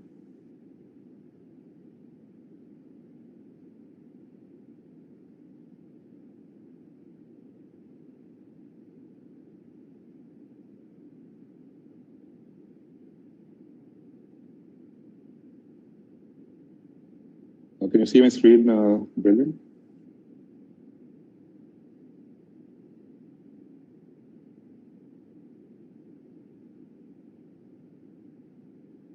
Brilliant, can you see my screen? Yes, I can see your screen. That everything is working. Okay. Okay, perfect. Thanks a lot. Right. So at XO Day, this is the primary mantra. I think when we talk about digital transformation, a lot of times the tendency is to focus on the technological aspect rather than the outcome. It is more, we have seen that it is more process driven as of now. Where do the people come in the picture? Not all organizations are very, have nailed this aspect down, where digital transformation should sit in the overall value chain, whether it should be oriented towards people or people should orient themselves towards technology. But at XO Day, this is our clear mantra. And this is what we live by, at least the product team, that the engaged employees are the company's number one competitive advantage. And this is the lens through which we look at digital transformation. So when we talk about digital transformation, we have the point of view that it is really about the people and ensuring that people are empowered and enabled to do their job in the best way that they can. At XO Day, specifically, we want to bridge this gap between the employees and the HRs through our SaaS products and the SaaS solutions. Our objective is to empower the HRs, help them make better and quicker decisions, and enable employees to perform at their best. The scope that we focus on with respect to our product is primarily employee engagement, rewards, recognitions, and 360-degree feedback. And we believe that providing a holistic solution, which is very easy for the employees to use, which is very easy for users to understand and get value out of, that is the only way we look at this space. We are not very focused on the technological aspect. We don't really build the solutions starting from technology. It is almost always keeping the user at the center of whatever we do. So our approach to digital transformation is pretty simple as far as our customers are concerned. Since we are not a service organization, we are a product organization. There might be some tenets, some aspects that might differ from the larger, whales in the space, like Accenture and IBM's. But as far as the SaaS model goes, this is what we have nailed down now. The maximum effort is spent in phase one, which is identifying actually compelling use cases for transforming.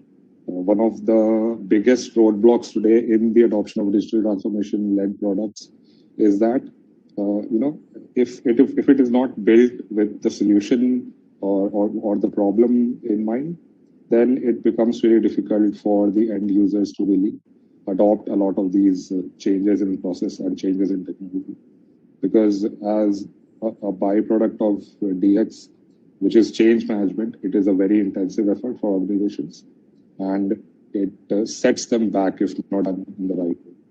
So after identifying use cases, I think we apply the lens of design thinking, putting the user at the center of designing the product, focusing on the employees' pain points, because we believe that if we solve the employees' pain points, I think we are already aligned to the HRs who are our primary customers.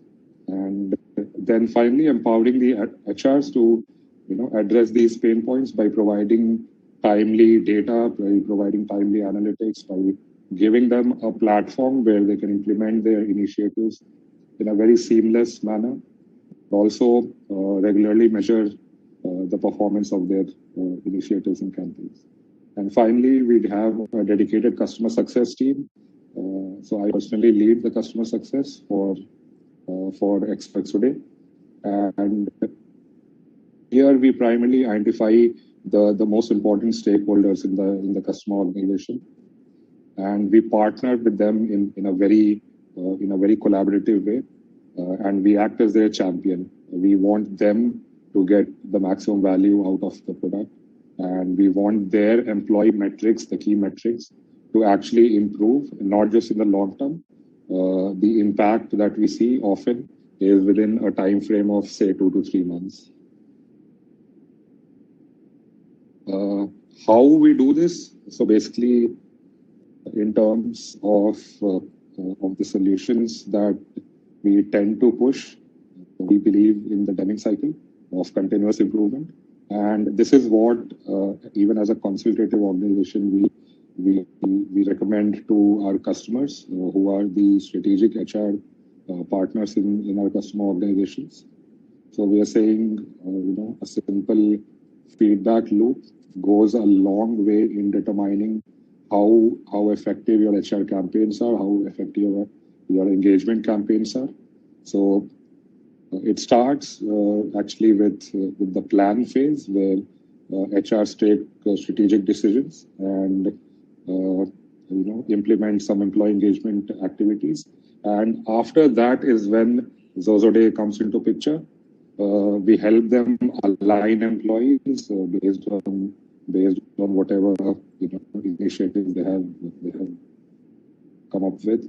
We help them measure the impact of their initiatives, and finally, we help the HRs realize what went right, what went wrong in what they've done, and taking actions appropriate measures. So again, our product philosophy is very simple, very direct, and very in fact, in the organization, it is almost a marriage between the product and the customer success teams. So that is how seriously we take customer success. It is not just about making the sale; it is actually about delivering the value to the customer. And yeah, through this principle, I think these are the 4 most important parameters or the most important aspects of an employee's workplace experience that we consistently get impacted at our customer organizations. So we focus on the engagement dimensions, the 4 key dimensions that see here. Recognitions, career growth, strategic connect with the organization, hygiene factors at the place of work, and relationships and culture with your peers and your colleagues. I think every aspect of engagement is equally crucial, and we have seen our customer organizations improve their attrition-related metrics, improve their engagement metrics across these dimensions simply, by running timely surveys and by addressing employee needs proactively. So more or less, that is what I had. I would urge some of the participants to explore the Experts Today website. I have a short 2-minute video to play. So.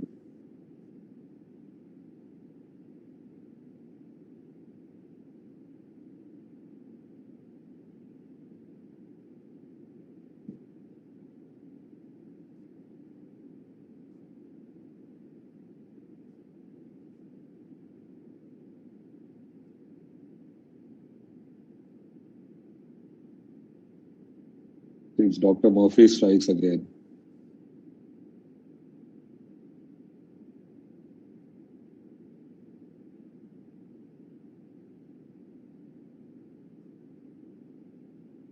Brilliant, are you getting the audio?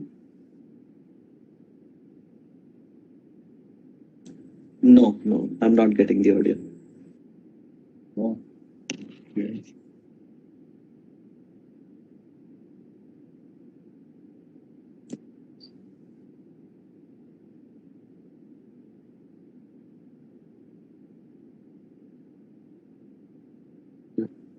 Sure how to present the audio here. This is the first time I'm using Cisco WebEx. Yeah, so anyway, I guess it was a quick 15-minute presentation anyways. I would urge some of the people to check out the Zozo Days website and check out our primary product Impulse, which is the holistic employee engagement solution. Thanks a lot for accommodating me. Talk about it in front of the esteemed set of people. And if you have any questions, I'm very happy to answer them. The audience may raise any questions they have to Rajat. Rajat is here for about 5 more minutes. If you have anything specific to ask, he will respond to your queries.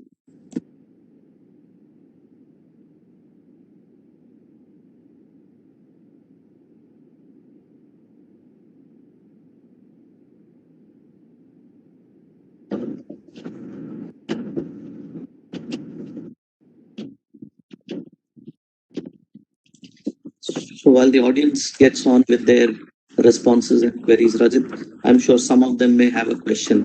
How is XOXO Day different from other offerings in the market? So if you want to take it up. Right. So first of all, we are an Indian-based SaaS company. We are a bootstrapped startup. We have been doing very well in the past 4 years. How XOXO Day is different? It's simply because the agility that we bring to solve our customer problems. We are a 200 headcount strong organization. Our product team is very customer-centric and customer-focused team.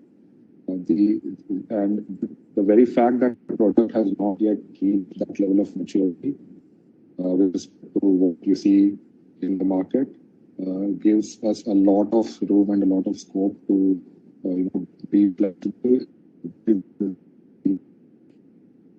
of reacting to the market.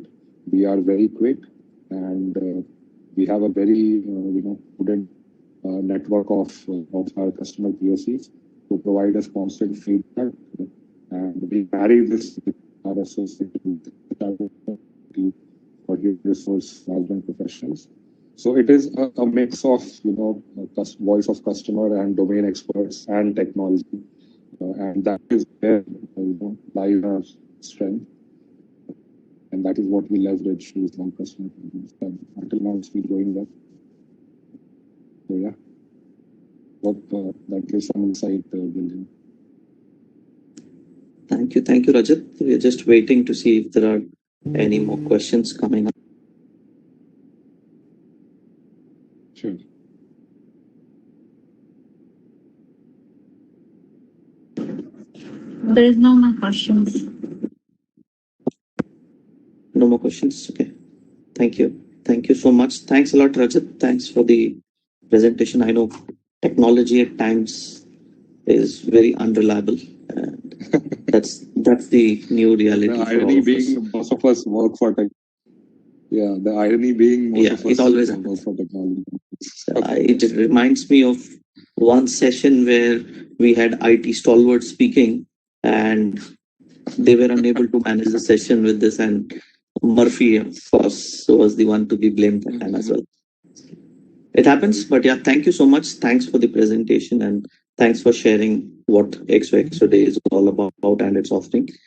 We shall now move on into the next segment, and we're just waiting for a couple of minutes for the panel to join. We are slightly ahead of schedule, so maybe in a minute or two we'll start. Sure. And how has been the day going? It's been good. Was fantastic. Yeah, it was fantastic. In fact, We kick-started with a keynote by Ganesh Natarajan, followed by a panel discussion, a very highly engaging panel. And next is the second panel, which will be starting in about 2 minutes from now. So all excited. Life is very different for all of us.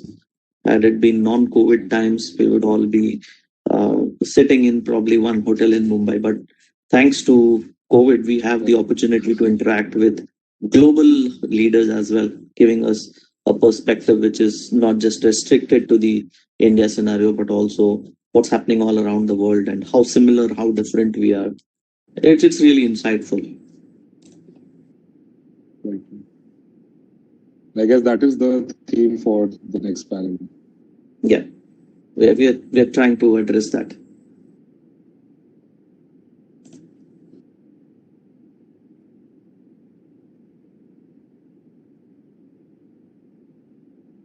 So, thank you, Vashi. Thank you, William, for hosting. Thank you so much, Rajat. The panel as a participant now. Yeah. Thank you so much. Thank you, guys. Thank you. May I request the panel members to please put their videos on for the next session?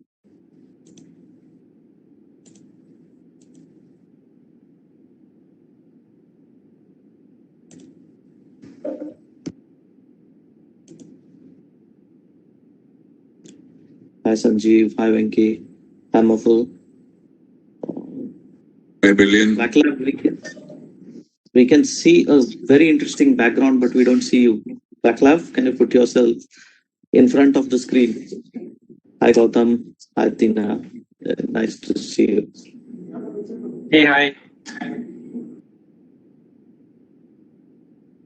Great, so we have the full house now. Gautam, Tina, may I request you to put your videos on so that we can begin? That's really nice. Thank you so much. Thanks once again. Life has changed for real. From being stuck in traffic to stuck with poor bandwidth. Waiting for the radio cab to waiting for the host to let you into the meeting. From looking forward to see you soon to am I visible, am I audible? Life is all online for all of us. We are now entering into the next session, a panel discussion on strategies for post-COVID era. I am Brilliant, Senior Vice President and Head HR Times Professional Learning and EdTech Division of the Times of India Group, your moderator for the session. And we have some amazing panelists. And in no particular order, I would like to read out the names. We have Tina Sharma. She is Senior Vice President and Head HR at State Bank of India, Singapore. We have Moful, HR Director, Australia and New Zealand at Procter & Gamble.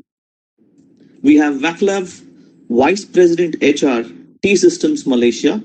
We have MS Venkatesh, CHRO, DFM Foods Limited. Gautam Sinha, Head HR, Performance, Rewards and Staffing, Ultratech Cement Limited. And of course, we have Plan C with us, which is Dr. Sanjeev Dixit, Global President, Human Capital Management. So welcome all of you. Thank you so much. As we get into the panel, I'm just reminding each one of us here, based on reports that are made available to us, 2.7 billion people are reportedly impacted by the lockdown and the stay-at-home requirements.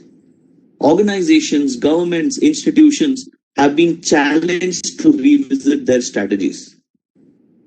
Vaccination drives are a positive sign, but we really don't know when 100% recovery and bouncing back is possible. Your guess is as good as mine. Thankfully, I must say with pride that most organizations have responded positively to the sudden change, and it's now time for us to not just recover, but to get back to thriving.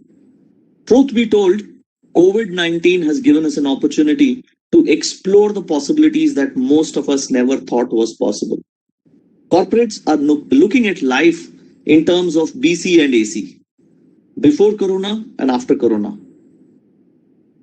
It is critical for each one of us to examine how we surf ahead. We have experts and senior HR professionals here today in the panel ranging from multiple organizations, FMCG, pharma, telecom, construction. Let's hear it from them, how things are moving and what they think are the strategies to move into the AC era. To make the most of this panel, we have decided to have a simple format where we will ask questions and we will rotate these questions around the panel members to share their expert opinion. And this has been assigned randomly. Some of them have been picked based on their expertise. Some of them are purely random. But the first question, which is common to all the panel member here today, is as a CHRO, as a senior leader in the human resources team, how are you dealing with the current ambiguity? And what are the top 2 strategies that you have planned to get back to some amount of normalcy? And we shall do a round robin. We'll start with Tina. Hi, this is Tina from Singapore. Good evening, everyone. Must be also an evening time in India. And yes, Brilliant, as you rightly put in, time has changed. And it's been a great time for HR, I would say, because we've suddenly been put in the forefront. And there's been so much importance given to our function because we are dealing with a pandemic, which is human-related, issues. And therefore, there's been a lot of things that has been on top of my mind as a CHR, and I'm sure many others would agree with me. There has been a lot of changes in how we used to view things earlier. And I was reading a very interesting Deloitte report, which mentioned that before COVID, there were only about 25% people who were looking at, reshaping or reinventing their work practices. And post-COVID, that number has skyrocketed to about 61%. So that's the kind of, reinventing or rather reimagination that is currently going on in HR community. And there have been a lot of such strategies which we never thought we would probably have to look back to, have been come to the forefront, and we are revisiting them.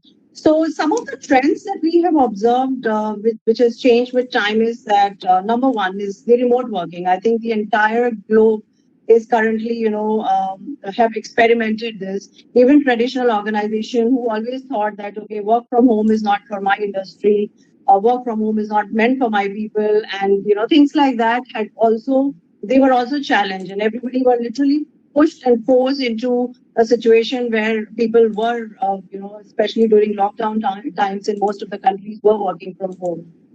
Fortunately for me, being a part of working society in Singapore, it's been more advanced. Digital transformation took place much ahead than many other places. So we were not caught in a situation where nothing was there. We had a lot of infrastructure which was put into digital transformation, and therefore the transition to work from home or remote working was seamless. But now when we are looking at things getting back to normal with the vaccination drive going on at full-fledged, we are also looking at, what next? And we've been doing extensive surveys, and this is not just within the organization, even, the external counterparts are doing it. For us in our banking, even our local regulators have been doing this. And we realize that more and more people are, sticking to remote working. So there's a hybrid work culture which we are expecting. And that's one strategy I think most of us should be working on, because no matter which part of the world you are living in, most employees would in future look for a hybrid work culture. So that's number one, I think, which is on top of my list in terms of the strategy. And with that also comes a lot of challenge, in terms of how are we going to streamline our strategies of performance, talent management, what are some of the key things that will change. The whole employee experience is what we are also looking at as a strategy to change. Things have gone way past in the last 1 year, and the social connection has been missed out. And more, it's important that the digital connection that we are building with our employees, with prospective candidates, with our vendors and external suppliers, I think that experience is very important. And how genuinely are we connecting through those experiences also very important. So that's another overall strategy that we are working on. And of course, our business continuity plans will remain to stay in focus. In the past, business continuity plan was a mere mock drill, right? Nobody experienced anything like this before. So even though we had a pandemic business continuity plan well in place, but when it actually happened, we were clueless. And therefore, I think, this sort of pandemic happens once in the lifetime. But I guess looking at the different strains of viruses that are coming in, I don't think we can just say that COVID is, we put it behind us.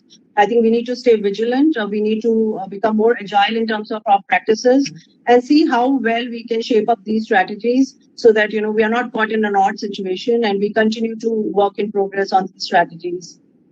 Yeah, thank you. Thank you, Tina. Wonderful insights. Good to hear about the existing infrastructure that helped you quickly move on to the work from home. And I was particularly excited to learn about the digital connect from what we could take back as one of the key lessons.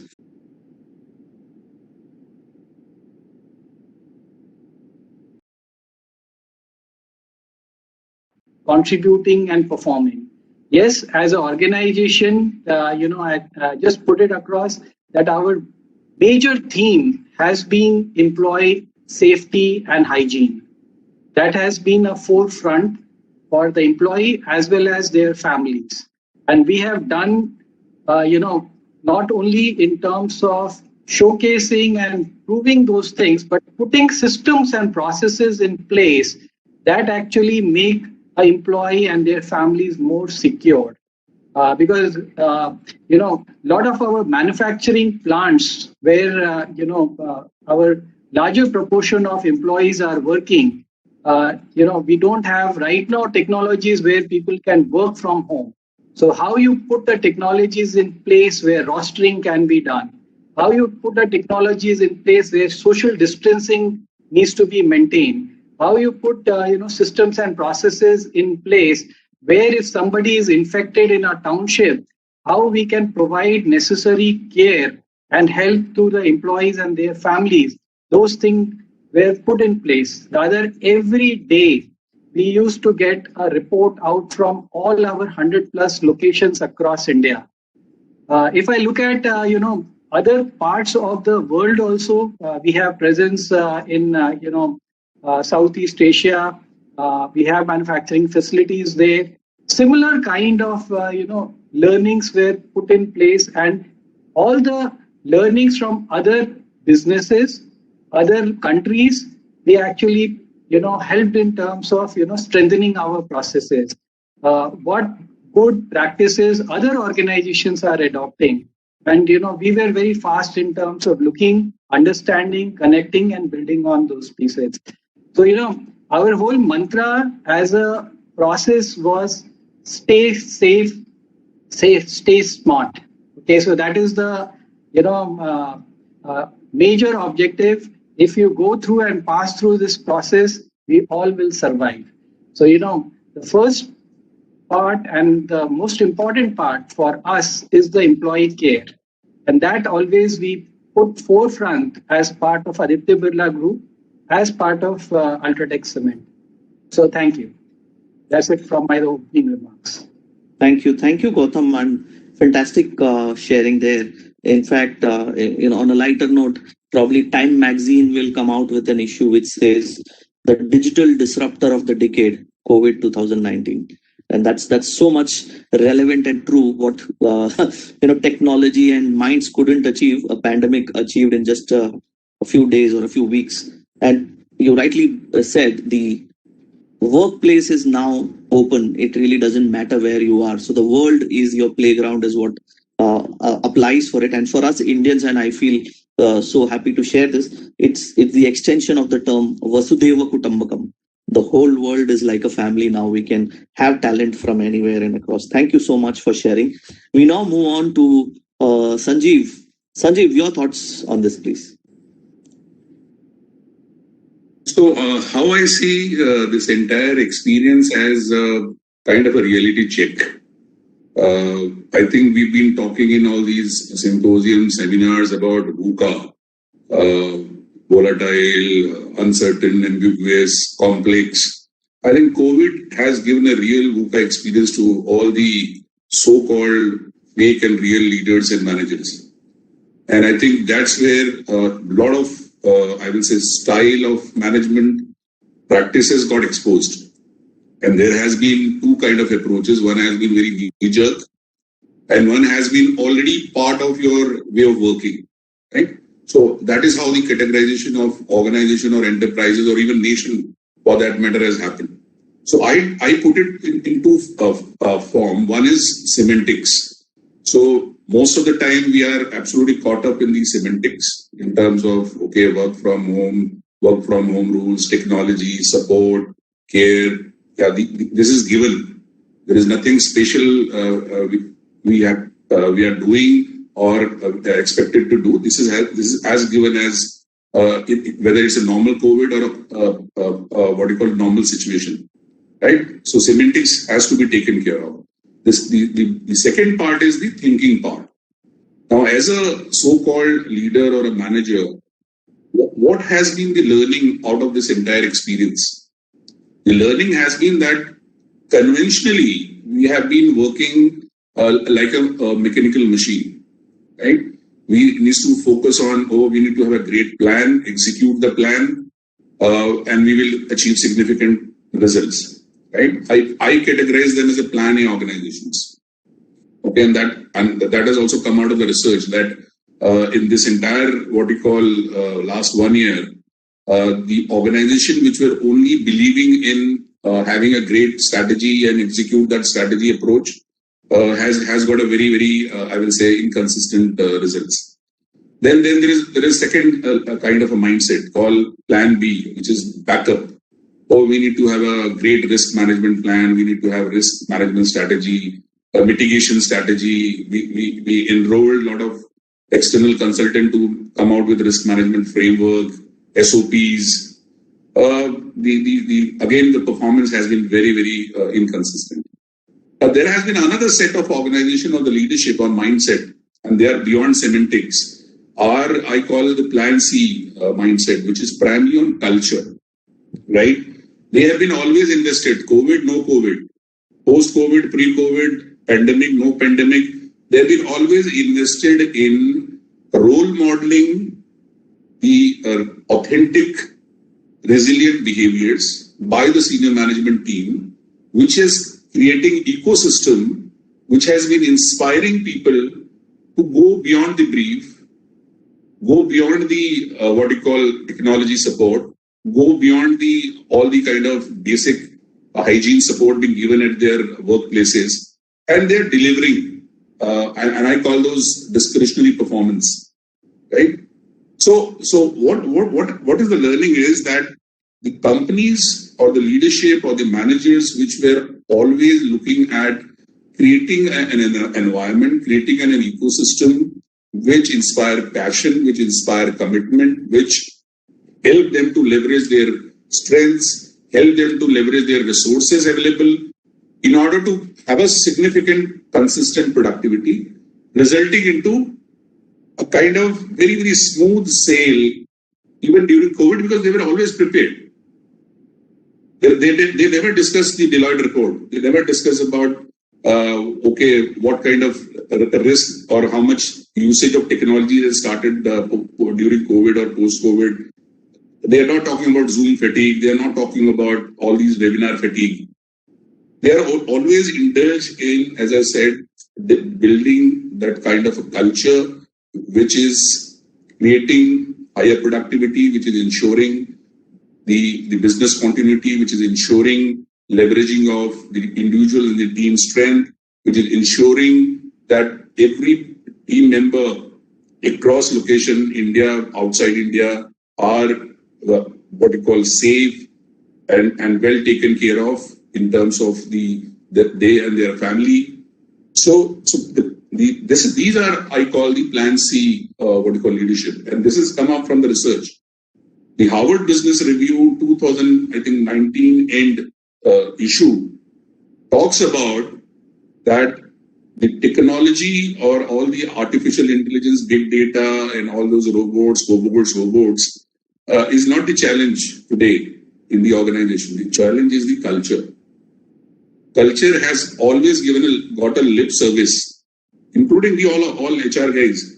If I get into another discussion on the culture piece, we will come out with a lot of fake, elements of what we are doing on the culture bit, how we are sensitizing the senior management or the CEOs or the board to kind of make culture as one of the top three business agenda, and not what you call good to have, nice to have, what you call the facade. So I've been very, very straightforward on this, and I think the point to be pondered upon by all of us and all the people who are listening, and all these so-called left brain leaders or managers, that I think they need to start reflecting on the reality check this VUCA has given, and if there has been some what you call learning out of it, and without suffering from short-term memory loss, I think we need to start changing our focus from being strategy-driven culture to culture-driven strategy. Thank you so much, Sanjeev. Rightfully said. And we were just laughing about the VUCA stuff earlier before the start of the session, when we had so many panels, so many discussion with thought leaders coming up on how to handle VUCA, and when actually we were hit with the pandemic, everyone just vanished in thin air. Thank you for highlighting that. Wolf story, right? It's a wolf story. That wolf will come, wolf has come, wolf has come. When the wolf has come, everybody got exposed. Everything is up. And thanks for sharing this, the aspect about be prepared. I'm sure if any one of you have been a part of Scouts, one of the key mottos that we are told is we need to be prepared irrespective of what the circumstances are. Thank you so much for the wonderful share, Sanjeev. We now move on to Venki. Venki, your thoughts, please. Yeah, William, thank you. First of all, thanks for this opportunity. And I guess speaking in the last, is a lot more disadvantages because Gautam, Tina, and Sanjeev have already spoken. So I come from a FMCG company. That was exactly the time I joined. Within 10 days, the lockdown started in Delhi. And so this is a company which has been acquired, and we are into snack food manufacturing, and the brand is called Cracks. So we have two manufacturing facilities, and this is a 34-year-old company. So we are in the midst of a transformation. We had acquired all those employees, and they are very, eager to know what's going to happen. So while all those things were happening and the new management team came in, the pandemic, started, and the lockdown started from March 25th. So I think while we started, it was very stressful.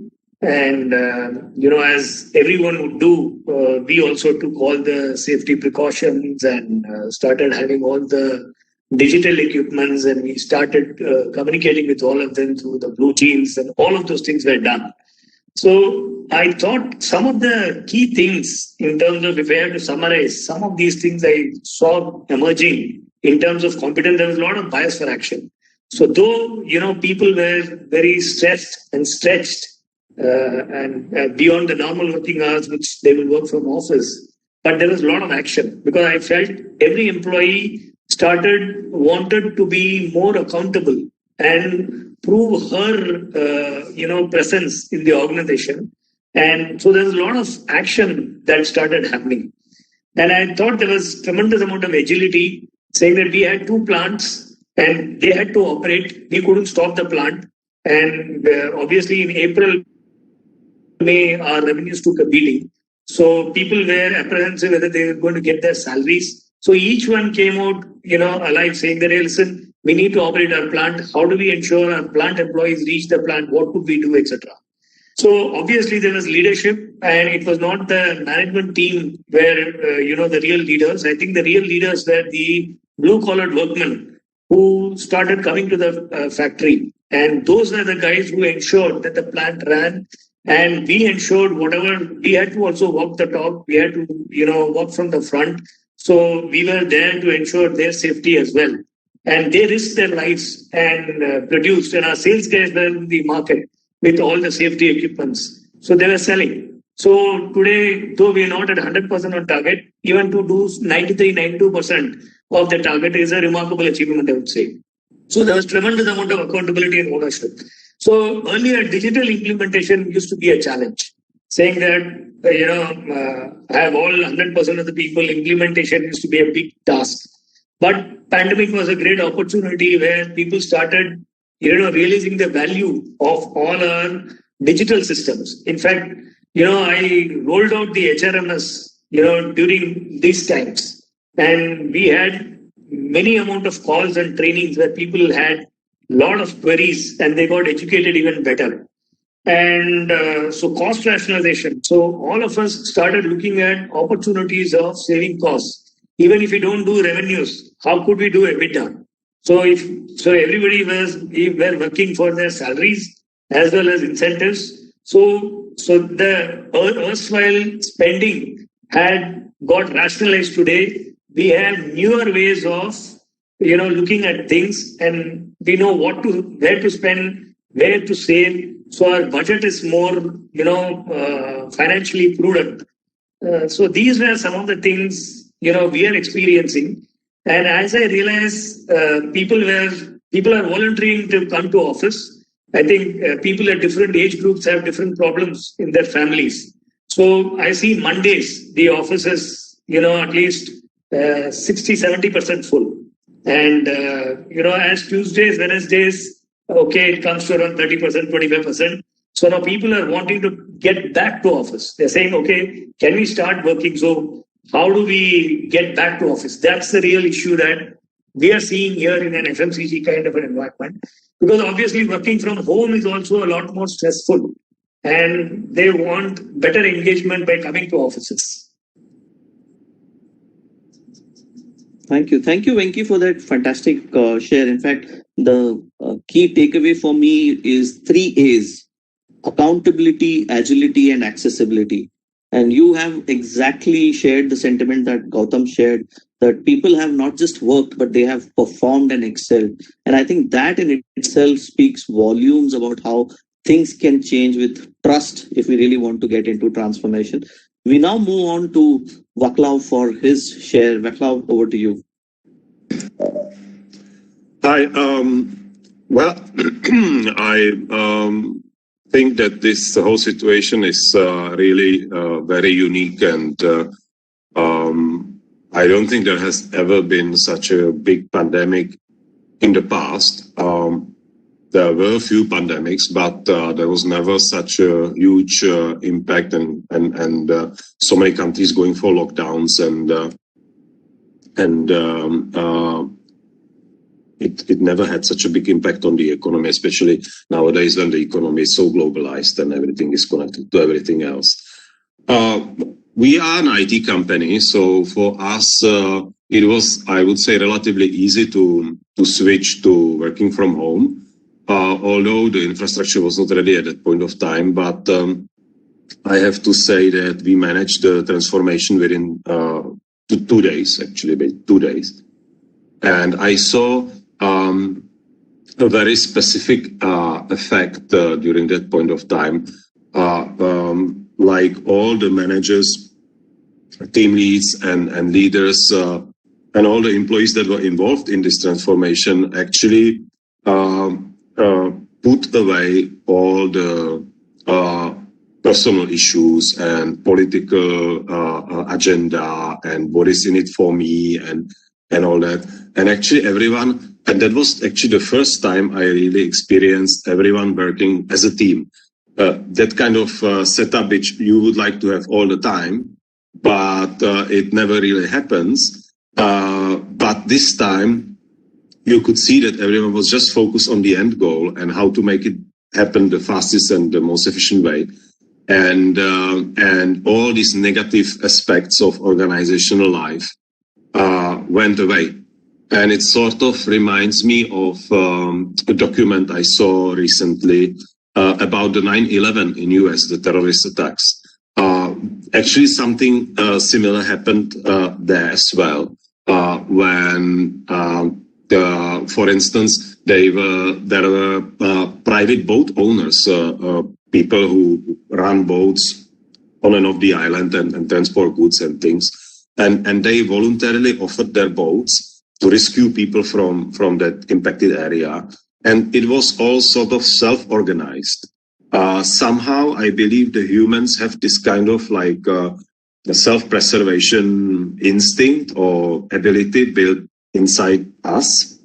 And this activates only in times is this when there's such a crisis. And I saw actually the same when we had to face the fact that the Malaysian government suddenly, because we were one of the first countries actually who went for the lockdown, and they just announced it from one day to another, and it was there was a lot of stress to all of us. But I think there is something built in the human race that helped us to overcome it, and that gives me the hope for the future that we have sufficient amount of adaptability built in ourselves that will help us to overcome the future obstacles as well. And one more point I want to make is it actually showed how critical the crisis communication was at that point of time. There were a lot of contradicting informations flying around. People, I think we are still very immature how we deal with social media nowadays. People cannot distinguish what is credible information and what is fake news. So there were a lot of fake news flying among our employees through social media, WhatsApp, and so on. And the government also didn't help much because they kept changing the rules. And so information that was valid at some point of time, 2 hours later became fake news, but people were still sharing it, and they were not aware of the change. So there was a huge challenge we had to face as management, because people were asking, should I come to the office tomorrow? Or, what should I do? Do I need authorization to travel? We have a few people that have to perform some physical work in the data centers and so on. So, and then we had to actually instill very tight rules, a very tight-proof communication channel, and basically keep a very close eye on how the communication is done and what kind of information we distribute to our employees. Thank you, Vaklav, for sharing that. In fact, one of the key elements during this pandemic time has been the aspect about communication, and you rightly said, while we kept saying that communication is the key, when it came to opening the lock, the key was nowhere to be found. So we made it, I would say, real in the face for people who were just so-called merely lip service, as someone had said here. It pushed us to make that work. And thank you so much for sharing that.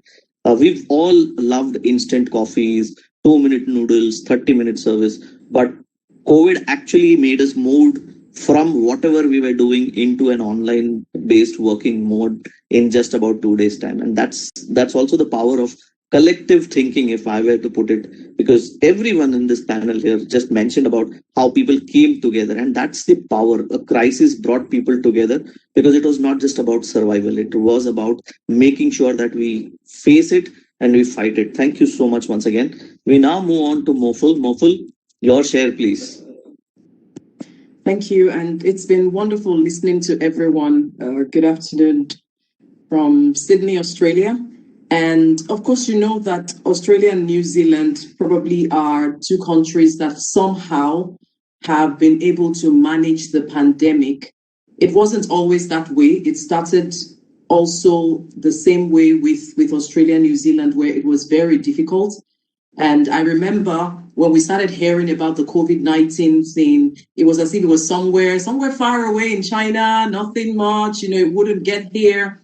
And we wanted to test, so my company, we wanted to test our BCP, the continuity program, the contingency program. So what we said was, we weren't sure if anything was going to happen, but we wanted to test it. So we planned a week where we were going to send everyone home. We're going to test loss of sight, we're going to test loss of IT, and we're going to test the loss of people. And we were going to keep everyone away for a week, hoping to come back and check if our systems could run in case everyone went virtual.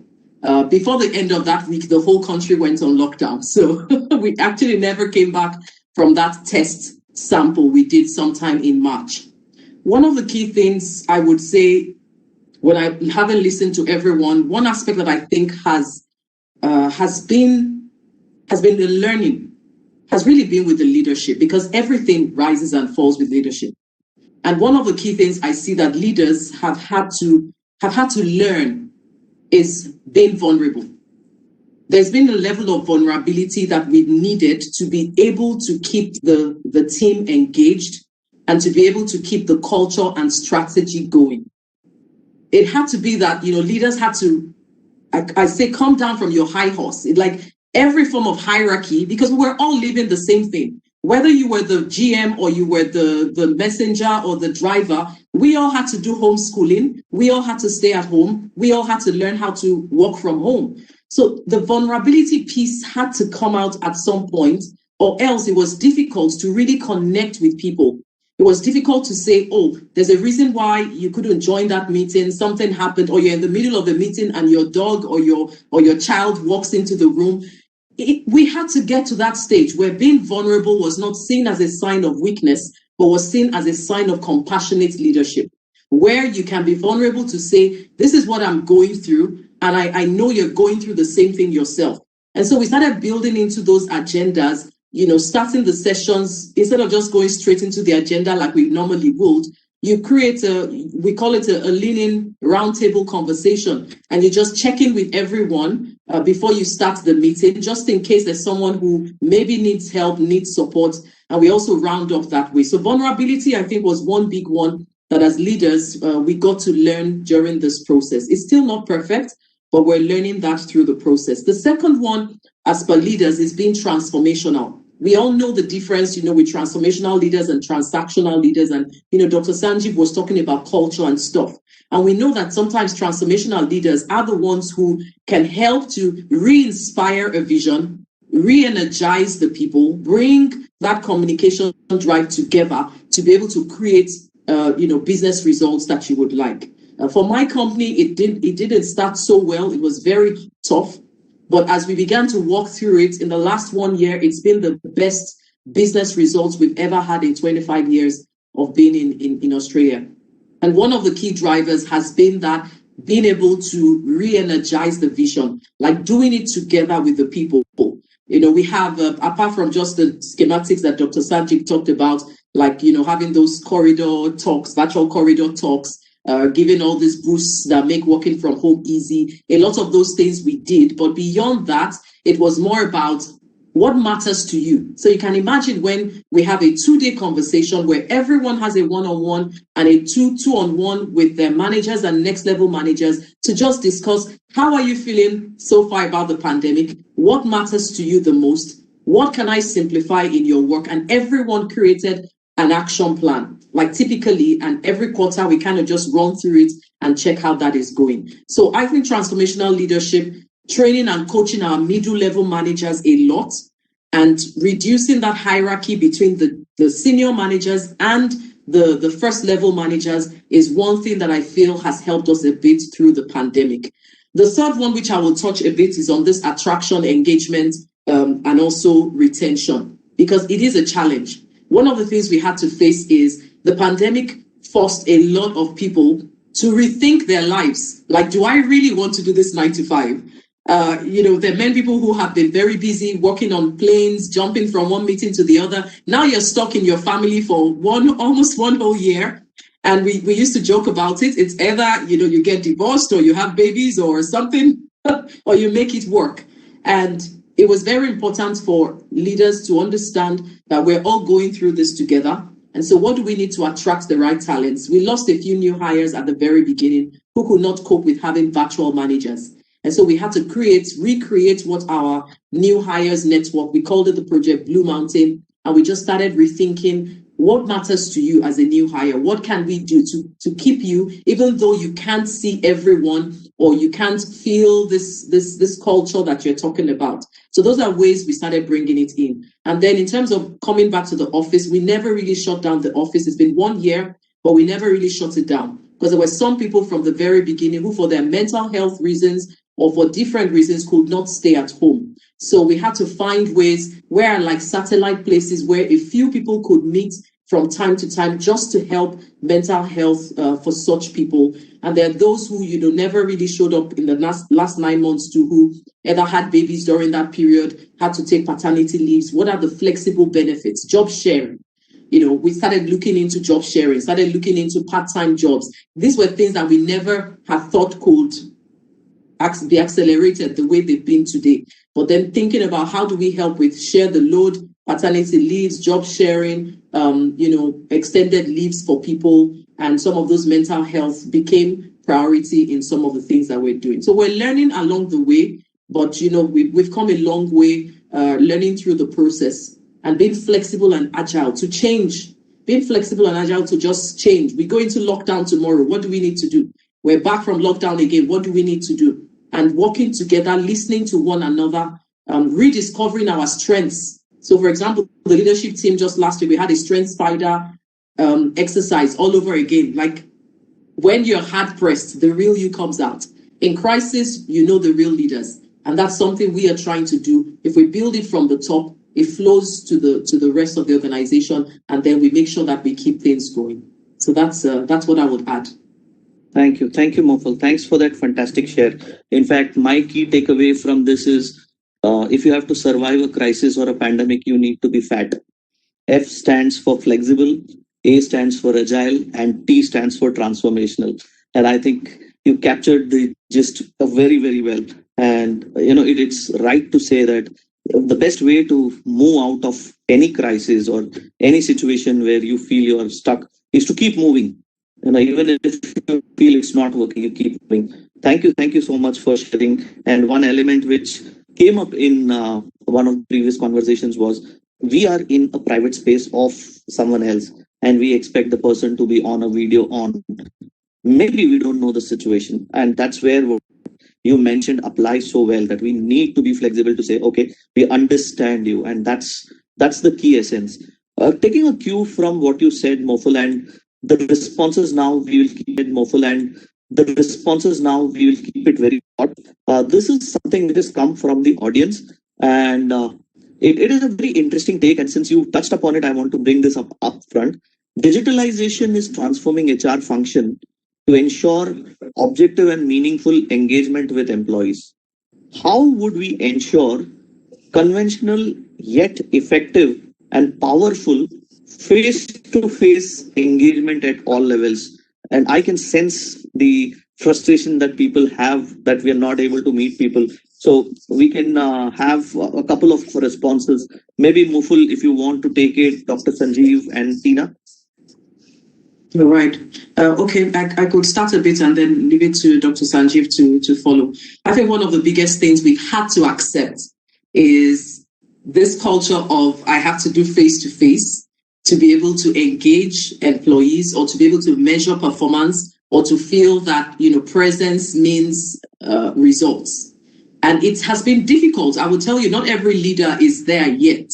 But what we begin to find out is you can have customer visits without seeing face-to-face. You can do, many times we went into shops and you had shoppers just showing us the whole shop and products just on their phone. Like we had to reinvent ways of communicating. And, the last session talked about digital transformation and how we've used the technology. And it's something we've had to embrace a lot.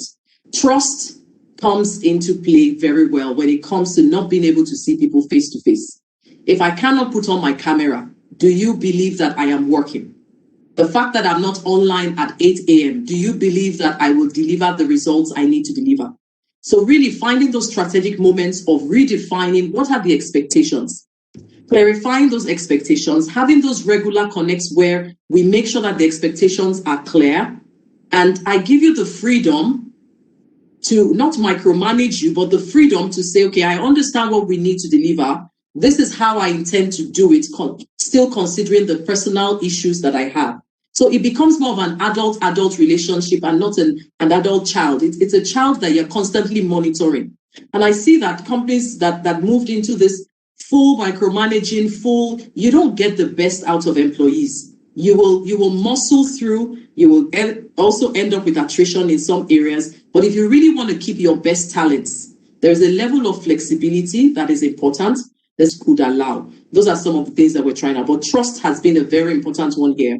Not trying to micromanage, being very clear on expectations, and then having those performance reviews on a regular basis, not waiting until the end of the year, are some of the strategies we're trying. Thank you. Thank you so much, Moful. Dr. Sanjeev. Yeah, so building on what Moful has mentioned, I think the technology is providing tool, right? Whether it is what you call communication through Zoom or Microsoft Team or any tool for that matter. These are only tools. But as I said, tools will not bring trust, right? It is the intent of the HR guy, the intent of the senior leadership, the senior management, which will build that kind of a connect. What I call in a high-tech environment, how you create high touch. I think that's the most critical piece. And that, again, as I said, come from your consistency of your behavior.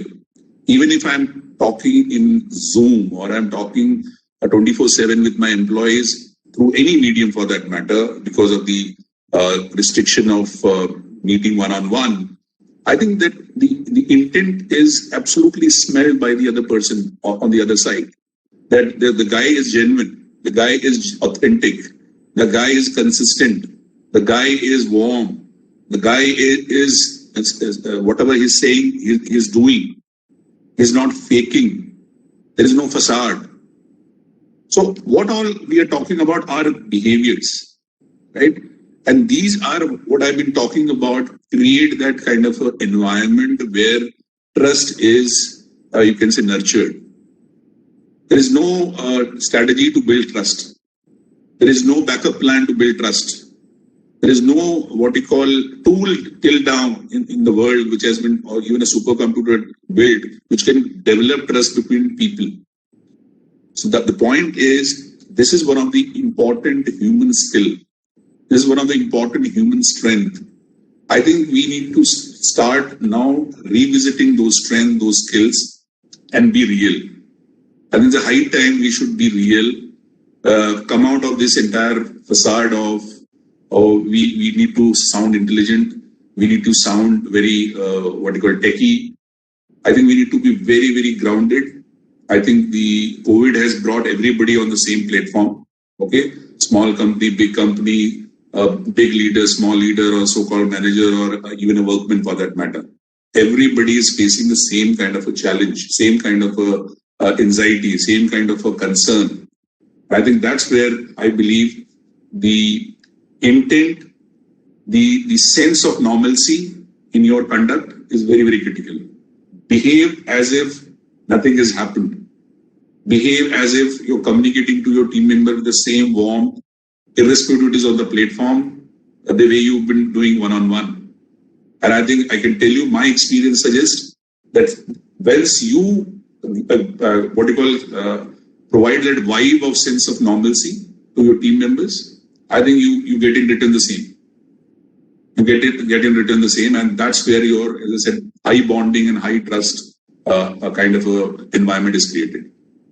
What I call culture.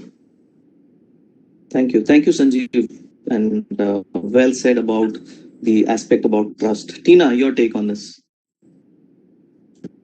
Well, we are in a very different part of the world. In Singapore, the laws and the rules with regards to, the working environment and the split team, split operation has been very stringent right from the beginning.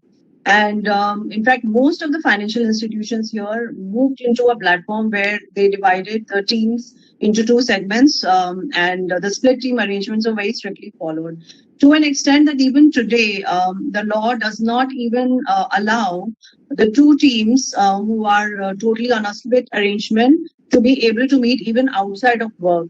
So that's the kind of stringent rules that we are living in. And definitely, connecting people virtually is becoming quite challenging for the entire society in Singapore. It's not just about our organization, but I think most organizations are facing this because most have moved into split operations. And I think what we have done is that we have provided, as Dr. Sanjeev rightly said, the trust, the credibility that employees can reach out to someone, the helpline that has been provided, the mental and wellness support that we've provided to our employees. it's basically the care and comfort that you show to your employees. So even if they are not able to, meet their friends or colleagues, or, be able to connect with the entire team at the same time, there are ample opportunities for them virtually available to stay in touch. A regular check-in program is what we have built in, where, the manager would check in with their employees on how they are feeling. We've also insisted a lot on team activities and team meetings on a regular basis, so that employees don't feel left out. The communication and the transparency is what we built in, that everybody is aware of what is happening. Nobody feels left out, or nobody feels that, okay, we may be missing on something because we are permanently work from home and there's another shift which is actually allowed to work on site. So I guess with time, things are changing for good. People have accepted this as a new normal, and there are opportunities given to them in terms of, staying virtually connected with each other. So hopefully, with the vaccination drive that we are seeing in the country, I guess there may be some relaxation in the rules, and the two teams can eventually meet out in public at least. But at work front, I think the sort of strictness that we currently have, we don't anticipate it changing for another 1 year. So I guess people have to live with it. Thank you, Tina. In fact, it gives me another acronym to push across. HR professionals, we love acronyms, right? So it's MBTI for me in terms of managing this. It is the mindset, it's the behavior, it's building trust, and most important, it has to be driven by the intent. So I think if we have the MBTI in us, we can make sure. And it also reminds me, sometimes we need to live up to that. It's a poem which says, a line from a poem which says, "Jahan na pahunche Ravi, wahan pahunche Kavi," which means, for those who don't understand Hindi, is a poet is someone who can get to those places which normal human beings cannot even imagine. So I think it's the time that we think out of the boxes and start doing things which we have never done. It is not that this is the only way we can do it. So we now move on to Gautam. Gautam has another commitment, and this is a very interesting question for you, Gautam, and I'm sure others will also add into it. Given the fact that the work definition now involves home, so it's like now kids cannot really say it's homework because they're already studying at home, right? So it's homework, work, home. It's so confusing for all. When the definitions have thinned, how do you create new strategies for rewards and recognition, for benefits? Because each element has an impact on the employee, and once the definition changes, it has an impact for the organization as well. Gautam, your take on it? Yeah, thanks. I think it's a very critical question, which we need to look with different lens. It's not one place of work or one way of working which is there. We are operating from home. It is operating anywhere. If you look at the field force which is there, it's a distributed network where people are working on. Today we are looking at the option of hybrid offices, which we were discussing earlier. Now there will be impact on various HR policies, benefits which we are running across. We need to look at certain core principles which we had actually decided in terms of designing our HR policies and benefit practices. So, how you look at conveyance policies, which is there. Okay, is it the car or benefits those were there? Is it going to be like that, or we need to really look at the whole basket of conveyance, the whole basket of health and wellness, which is there, the Mediclaim, the policies which is there. We need to actually revisit and see that, how we can make it more agile and we can make it more, tuned to what is the need of the hour. So, a lot of policies, which is like, say, for example, LTA. In a lot of companies, LTA is part of the compensation. How you can actually redesign your flexi baskets, which are there, where, you can make the things more adaptive to the employee needs. So you need to look at from the aspects that, okay, what all things in the benefits which we can touch upon, the whole aspect when somebody is working from home, how you can make it much more convenient for the employee who are working from home. What all things they require when they are working from home. So you need to actually, or we need to look at differently in terms of what kind of profiles or the kind of work which is going to be performed, whether it is home, whether it is hybrid, whether it is in office, and how our HR policies and benefits which are there, how we can actually make it more adaptive. And also the basket of choices which actually the employee can choose and move on this. So these are funds is policies, practices, and how you build the framework, how you can use the technology and the whole aspect which we are talking about, digitalization, can make the whole aspect much more easier, much more friendly. Earlier, if you look at the manuals and the policy designs, they're very long, cumbersome. Now, what all things you need to make it much more from the design aspect itself, which can be much more technology enabled, which can be much more simplified, which can be more on self-approvals rather than, different layers of approvals that you actually build in terms of policy designs. So these are the choices. The other aspect which is there from the compensation aspect will be that, what all things you will look at in your fixed compensation, what all elements you will actually design for pay for performance. And in that, pay for performance is not only in terms of the goals or the organization goals, what more as a value system you will include, which will give a long-term benefit for the employee as well as the employer. How you will actually relook and redefine your long-term incentive plans based on a lot of parameters which are more intangible to bring in place. So these are some of the things as design principles and the areas which we need to look at and put in place in a very rapid way. Thank you, Gautam. I remember people coming back and telling me that ye change kar lo, make changes to these components. It's easy, but it's not as easy as what people think it is. It has a huge impact on it. Thank you for sharing that. Well, we are almost towards the end of it, and concluding this panel is the key. We spoke about culture, and that's been the driving force. So just a thought occurred to me here right now is we are speaking about experiences, we are speaking about culture. Now, at any given point of time, the definition of a culture will change for the organization in the current scenario that we are in. Do you think, and you may share your thoughts and conclude this, experience will outweigh the culture and force culture to change?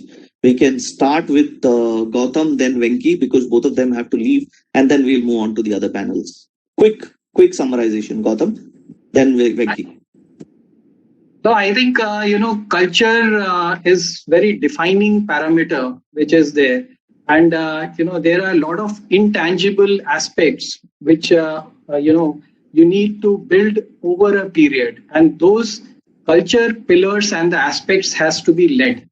Okay, you can't, leave it. You need to hold it and you need to build a culture over a period. And you need to very focused in terms of what are your value systems, how you want to build as a DNA, as core values for the organizations, which are non-negotiable. And you need to hold it tight and build a culture on the base of your value systems. So that's it from my side. Thank you. Thank you, Gautam. Venki, your take. Yeah, brilliant. I guess, in my view, the culture gets tested during tough times because when you're going to define values, so those are, whatever you call it, the values, whatever you define for yourself, during adversity, it gets really tested.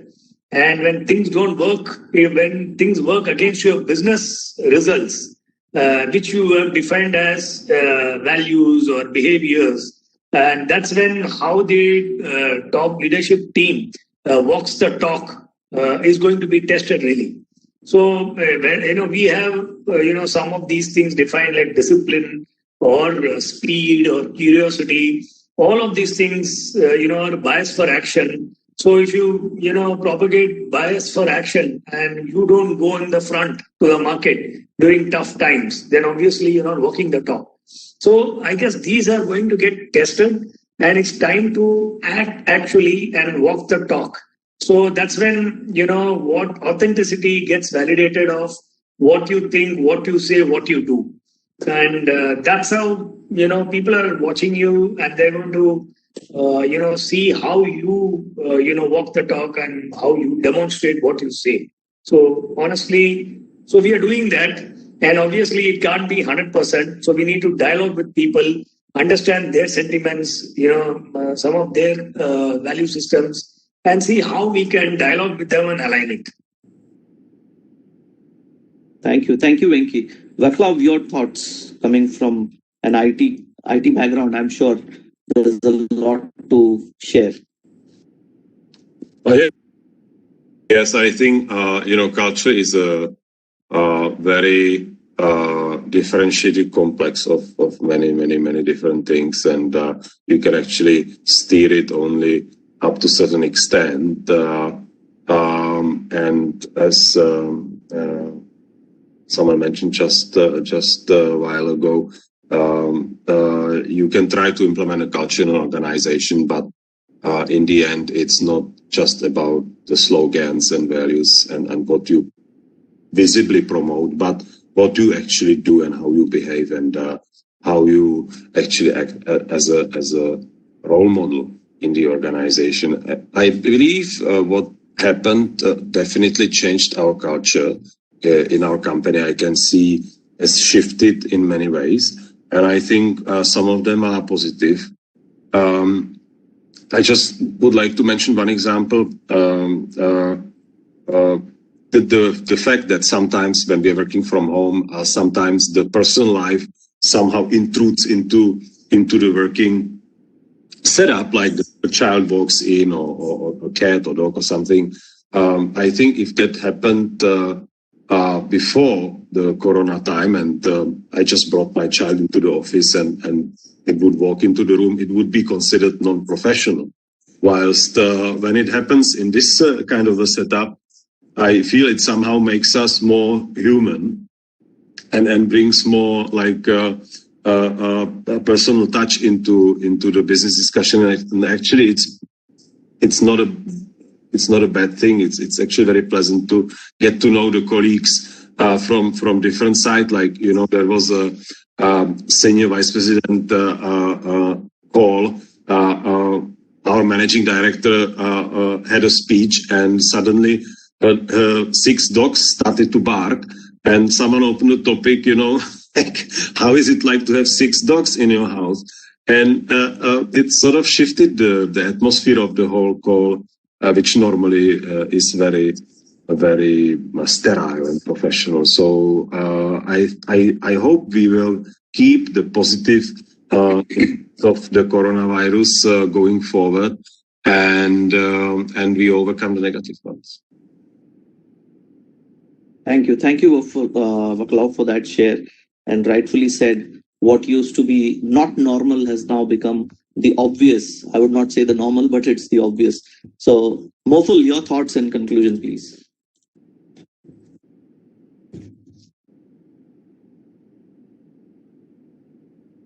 I was just looking for the mute button, and I just remember that's like the most popular statement, you're on mute.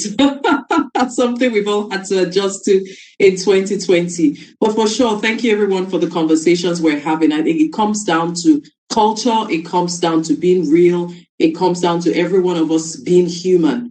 Being an HR professional, I think one of the biggest things we've learned in the last 1 year is the H in R really means being human. We are first human beings before we are leaders in an organization, and bringing that human aspect into everything we're doing, whether it is technology, we're using tools, people management, however we are managing the situation or strategies in our companies, bringing the H element into it. And that H is also, the head, the heart, and the hands. How do we bring our head, hearts, and hands into driving what people would look back and say, oh, this is why I love this company. This is why I give my best every day.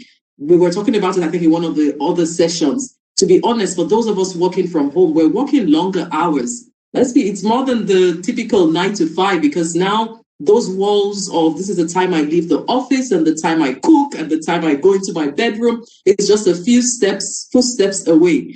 But making sure that we're being human about it, we admit what we know, what we don't know, and we collaborate with one another to continue to make it the kind of culture that we will look back and say we are really proud of. It's not about post-COVID or when COVID is over. The point is, while we're here right now, how are we making the best of today, both for ourselves, for our employees, and for our customers and businesses? That would be my input. Thank you. Thank you, Moful. Dr. Sanjeev. Yeah, I think one of my pet subject, what I quoted also in my book is culture eats strategy, all 3 meals. And who serve this meal? CEO and CXOs. That basically sum up the importance and significance of culture, right? The entire century, we've been driven by, as I said, kind of a leadership which talks about having a great strategy, execute it and get the result. I think that strategy can only give you result, or top line or the bottom line, if your middle line is strong. And middle line is your culture, which basically link the top line and bottom line in a very, very sustainable manner. If I have to make a very simple definition and understanding of culture for everybody out here, including the audience, culture is nothing but the behaviors role model by most influential people in any enterprise. So in an organization, it is CEO and CXO. In a family, it is your father and mother. In a nation, this is the premier of the nation, or the president or the prime minister. And there are case in point, you can see example of culture change immediately the way the leadership change. Whether the US in a Trump era and US in Biden, in just few weeks, we have changed the change in the culture. Why? Because that is the behavior being role modeled by the senior most guy. So culture doesn't take this all myth, and this is one of the, I will say, a very escapist approach that culture take many, many years to change. No, it just changed as per the personality of the senior most guy. Take the Microsoft example of Steve Ballmer and Satya Nadella. The same organization, same people, same talent, same technology, same products. The moment the CEO changed, the value of the organization absolutely changed. Why? Because more teamwork, less silos, more compassion, more trust among the team members, because that is what the non-negotiable behavior role model by the CEO. He created consequences that if you are not a team member, you are not in this organization, as simple as that. That's the consequence. And rest, everything is semantics. We can keep talking about McKinsey 7 C's framework and everything, but these are the key. Thank you, Sanjeev. Tina, your concluding thoughts.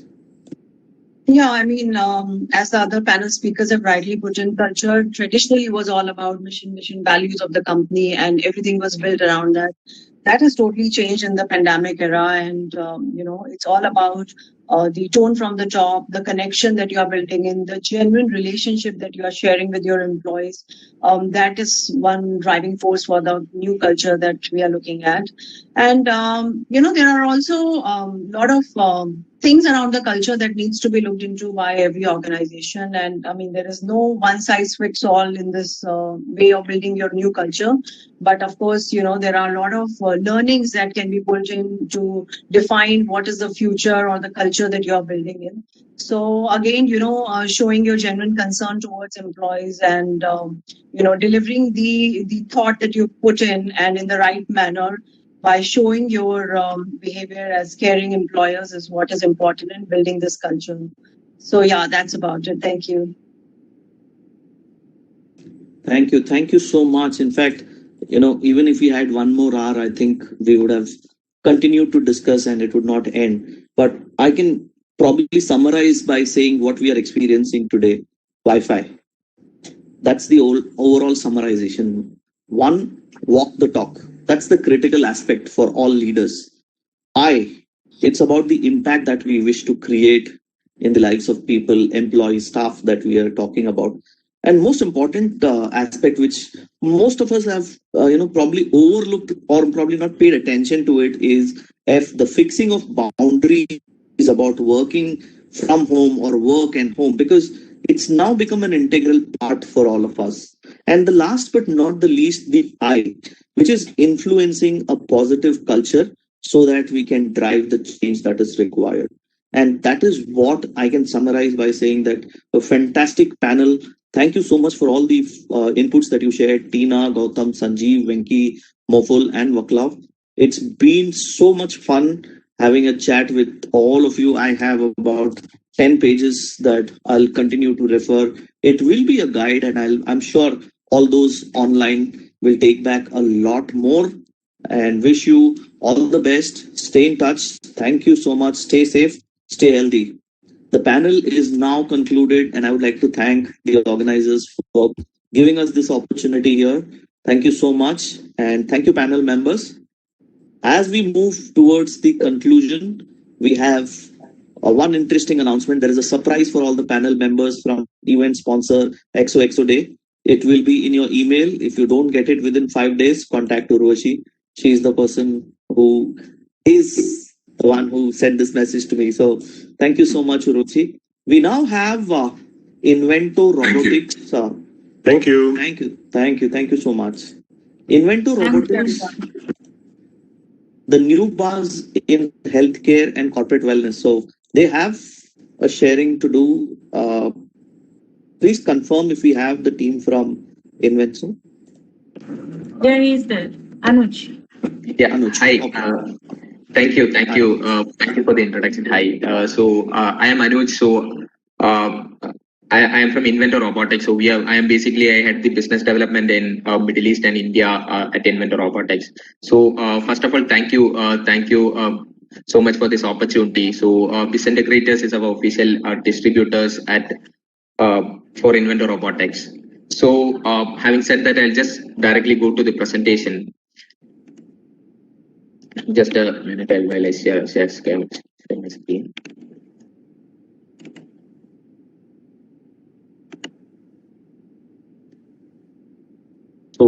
Yep. Are you able to see my screen? Yes, it's visible. Yeah.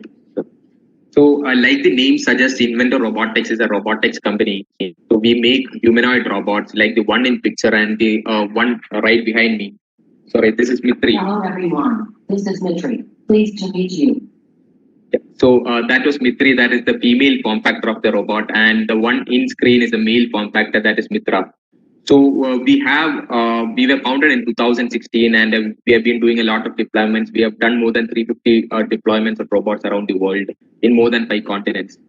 Like you can see, we have basically 3 use cases. The first one is for telemedicine, which is in both corporates and also in healthcare.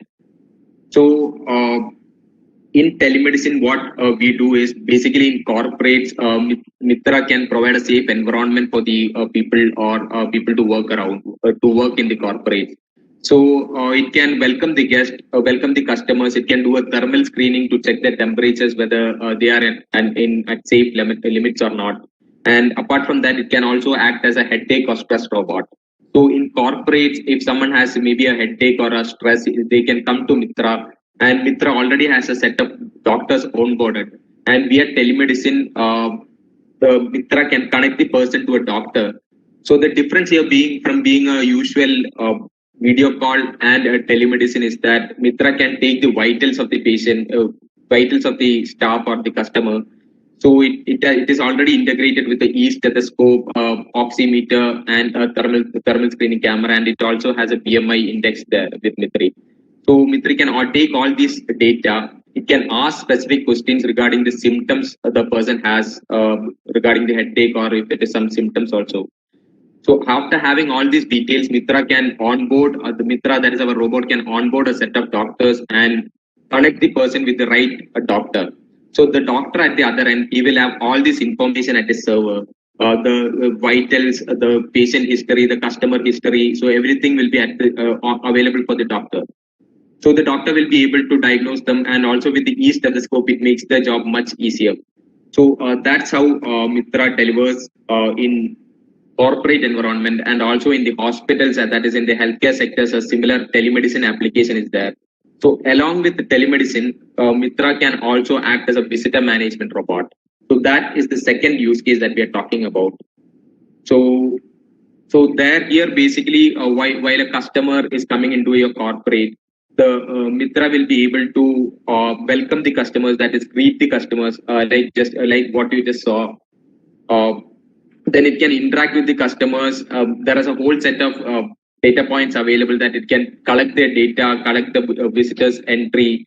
So it works with a facial recognition feature. So once a customer is right in front of Mitra, Mitra will be able to identify a customer is there in front of it, and it can initiate the conversation.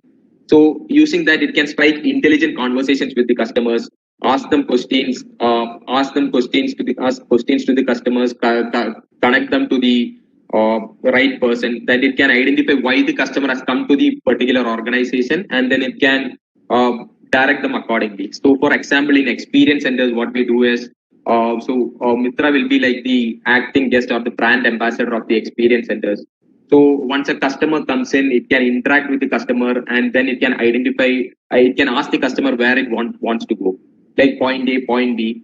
And if the customer wants to go to the history wall or to some particular section, Mitra will be able to escort the customers to that particular section. So it can it can act as an escort robot also. So end to end, whatever a person can do and much more than that, Mitra will be able to take care of the customer when he's entering the premises to exiting the premises. So that is one other very interesting application we have. And the third one, that is one of our latest application, is a video analytics robot. So this we are seeing more in industries and other places where Mitra, this is a Spot version of Mitra itself. So the Spot will be able to move autonomously around the premises, and it can map the premises and go around autonomously using LiDAR technology and collision avoidance software. So using video analytics, the Spot will be able to detect anomalies in the supply chain or in the warehouse. So something that deviates from the standard operating procedures. So it can detect that and instantly raise an alert to the operator there. So it can be trained using images and videos as to how the day-to-day functionalities are happening. And then if something goes amiss, Mitra can immediately raise an alert. So for example, we are working with a leading FMCG company where Pod will be able to go around the premises like an operator, like in shift. Each hour it will be able to go around the premises, and it can check whether the mixer, that is a Munson mixer for a production company, it is working or not. So if it is not working, Mitra, the Spot will be raising an alert immediately to the operator to come and check it. So likewise for spillage also, if there is some spillage on the ground, the Spot will be able to detect it and immediately raise an alert.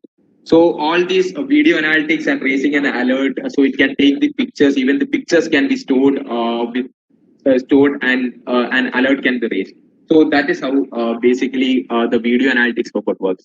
So just to put it into perspective, the first is the visitor management robot, where Mitra will be able to take care of the visitors coming in. So here we are also seeing due to COVID, after the post-COVID era, we are seeing an acceleration of this technology happening because there will be no contact happening, and the experience which Mitra gives out will also be much better than what a human can give out. So that is from a visitor management point of view. And and apart from that, the corporate and the headache plus the telemedicine facility feature can be integrated into this. And the third one which we are talking about is the video analytics robot. So this is just an example. This is our female form factor, like I told, Mitri. So how it works is basically go in front of it, and Mitri will initiate the conversation and take you through the end-to-end procedure that is happening. So that is just a gist of what we can do, what we do. So BIS integration is our official partners and distributors in India. So you can get in touch with us through them. So thank you again. So that is the gist. So I'm open to, any questions you have or any queries. Those are welcome. Audience, if you have any questions, if you could put it in the chat.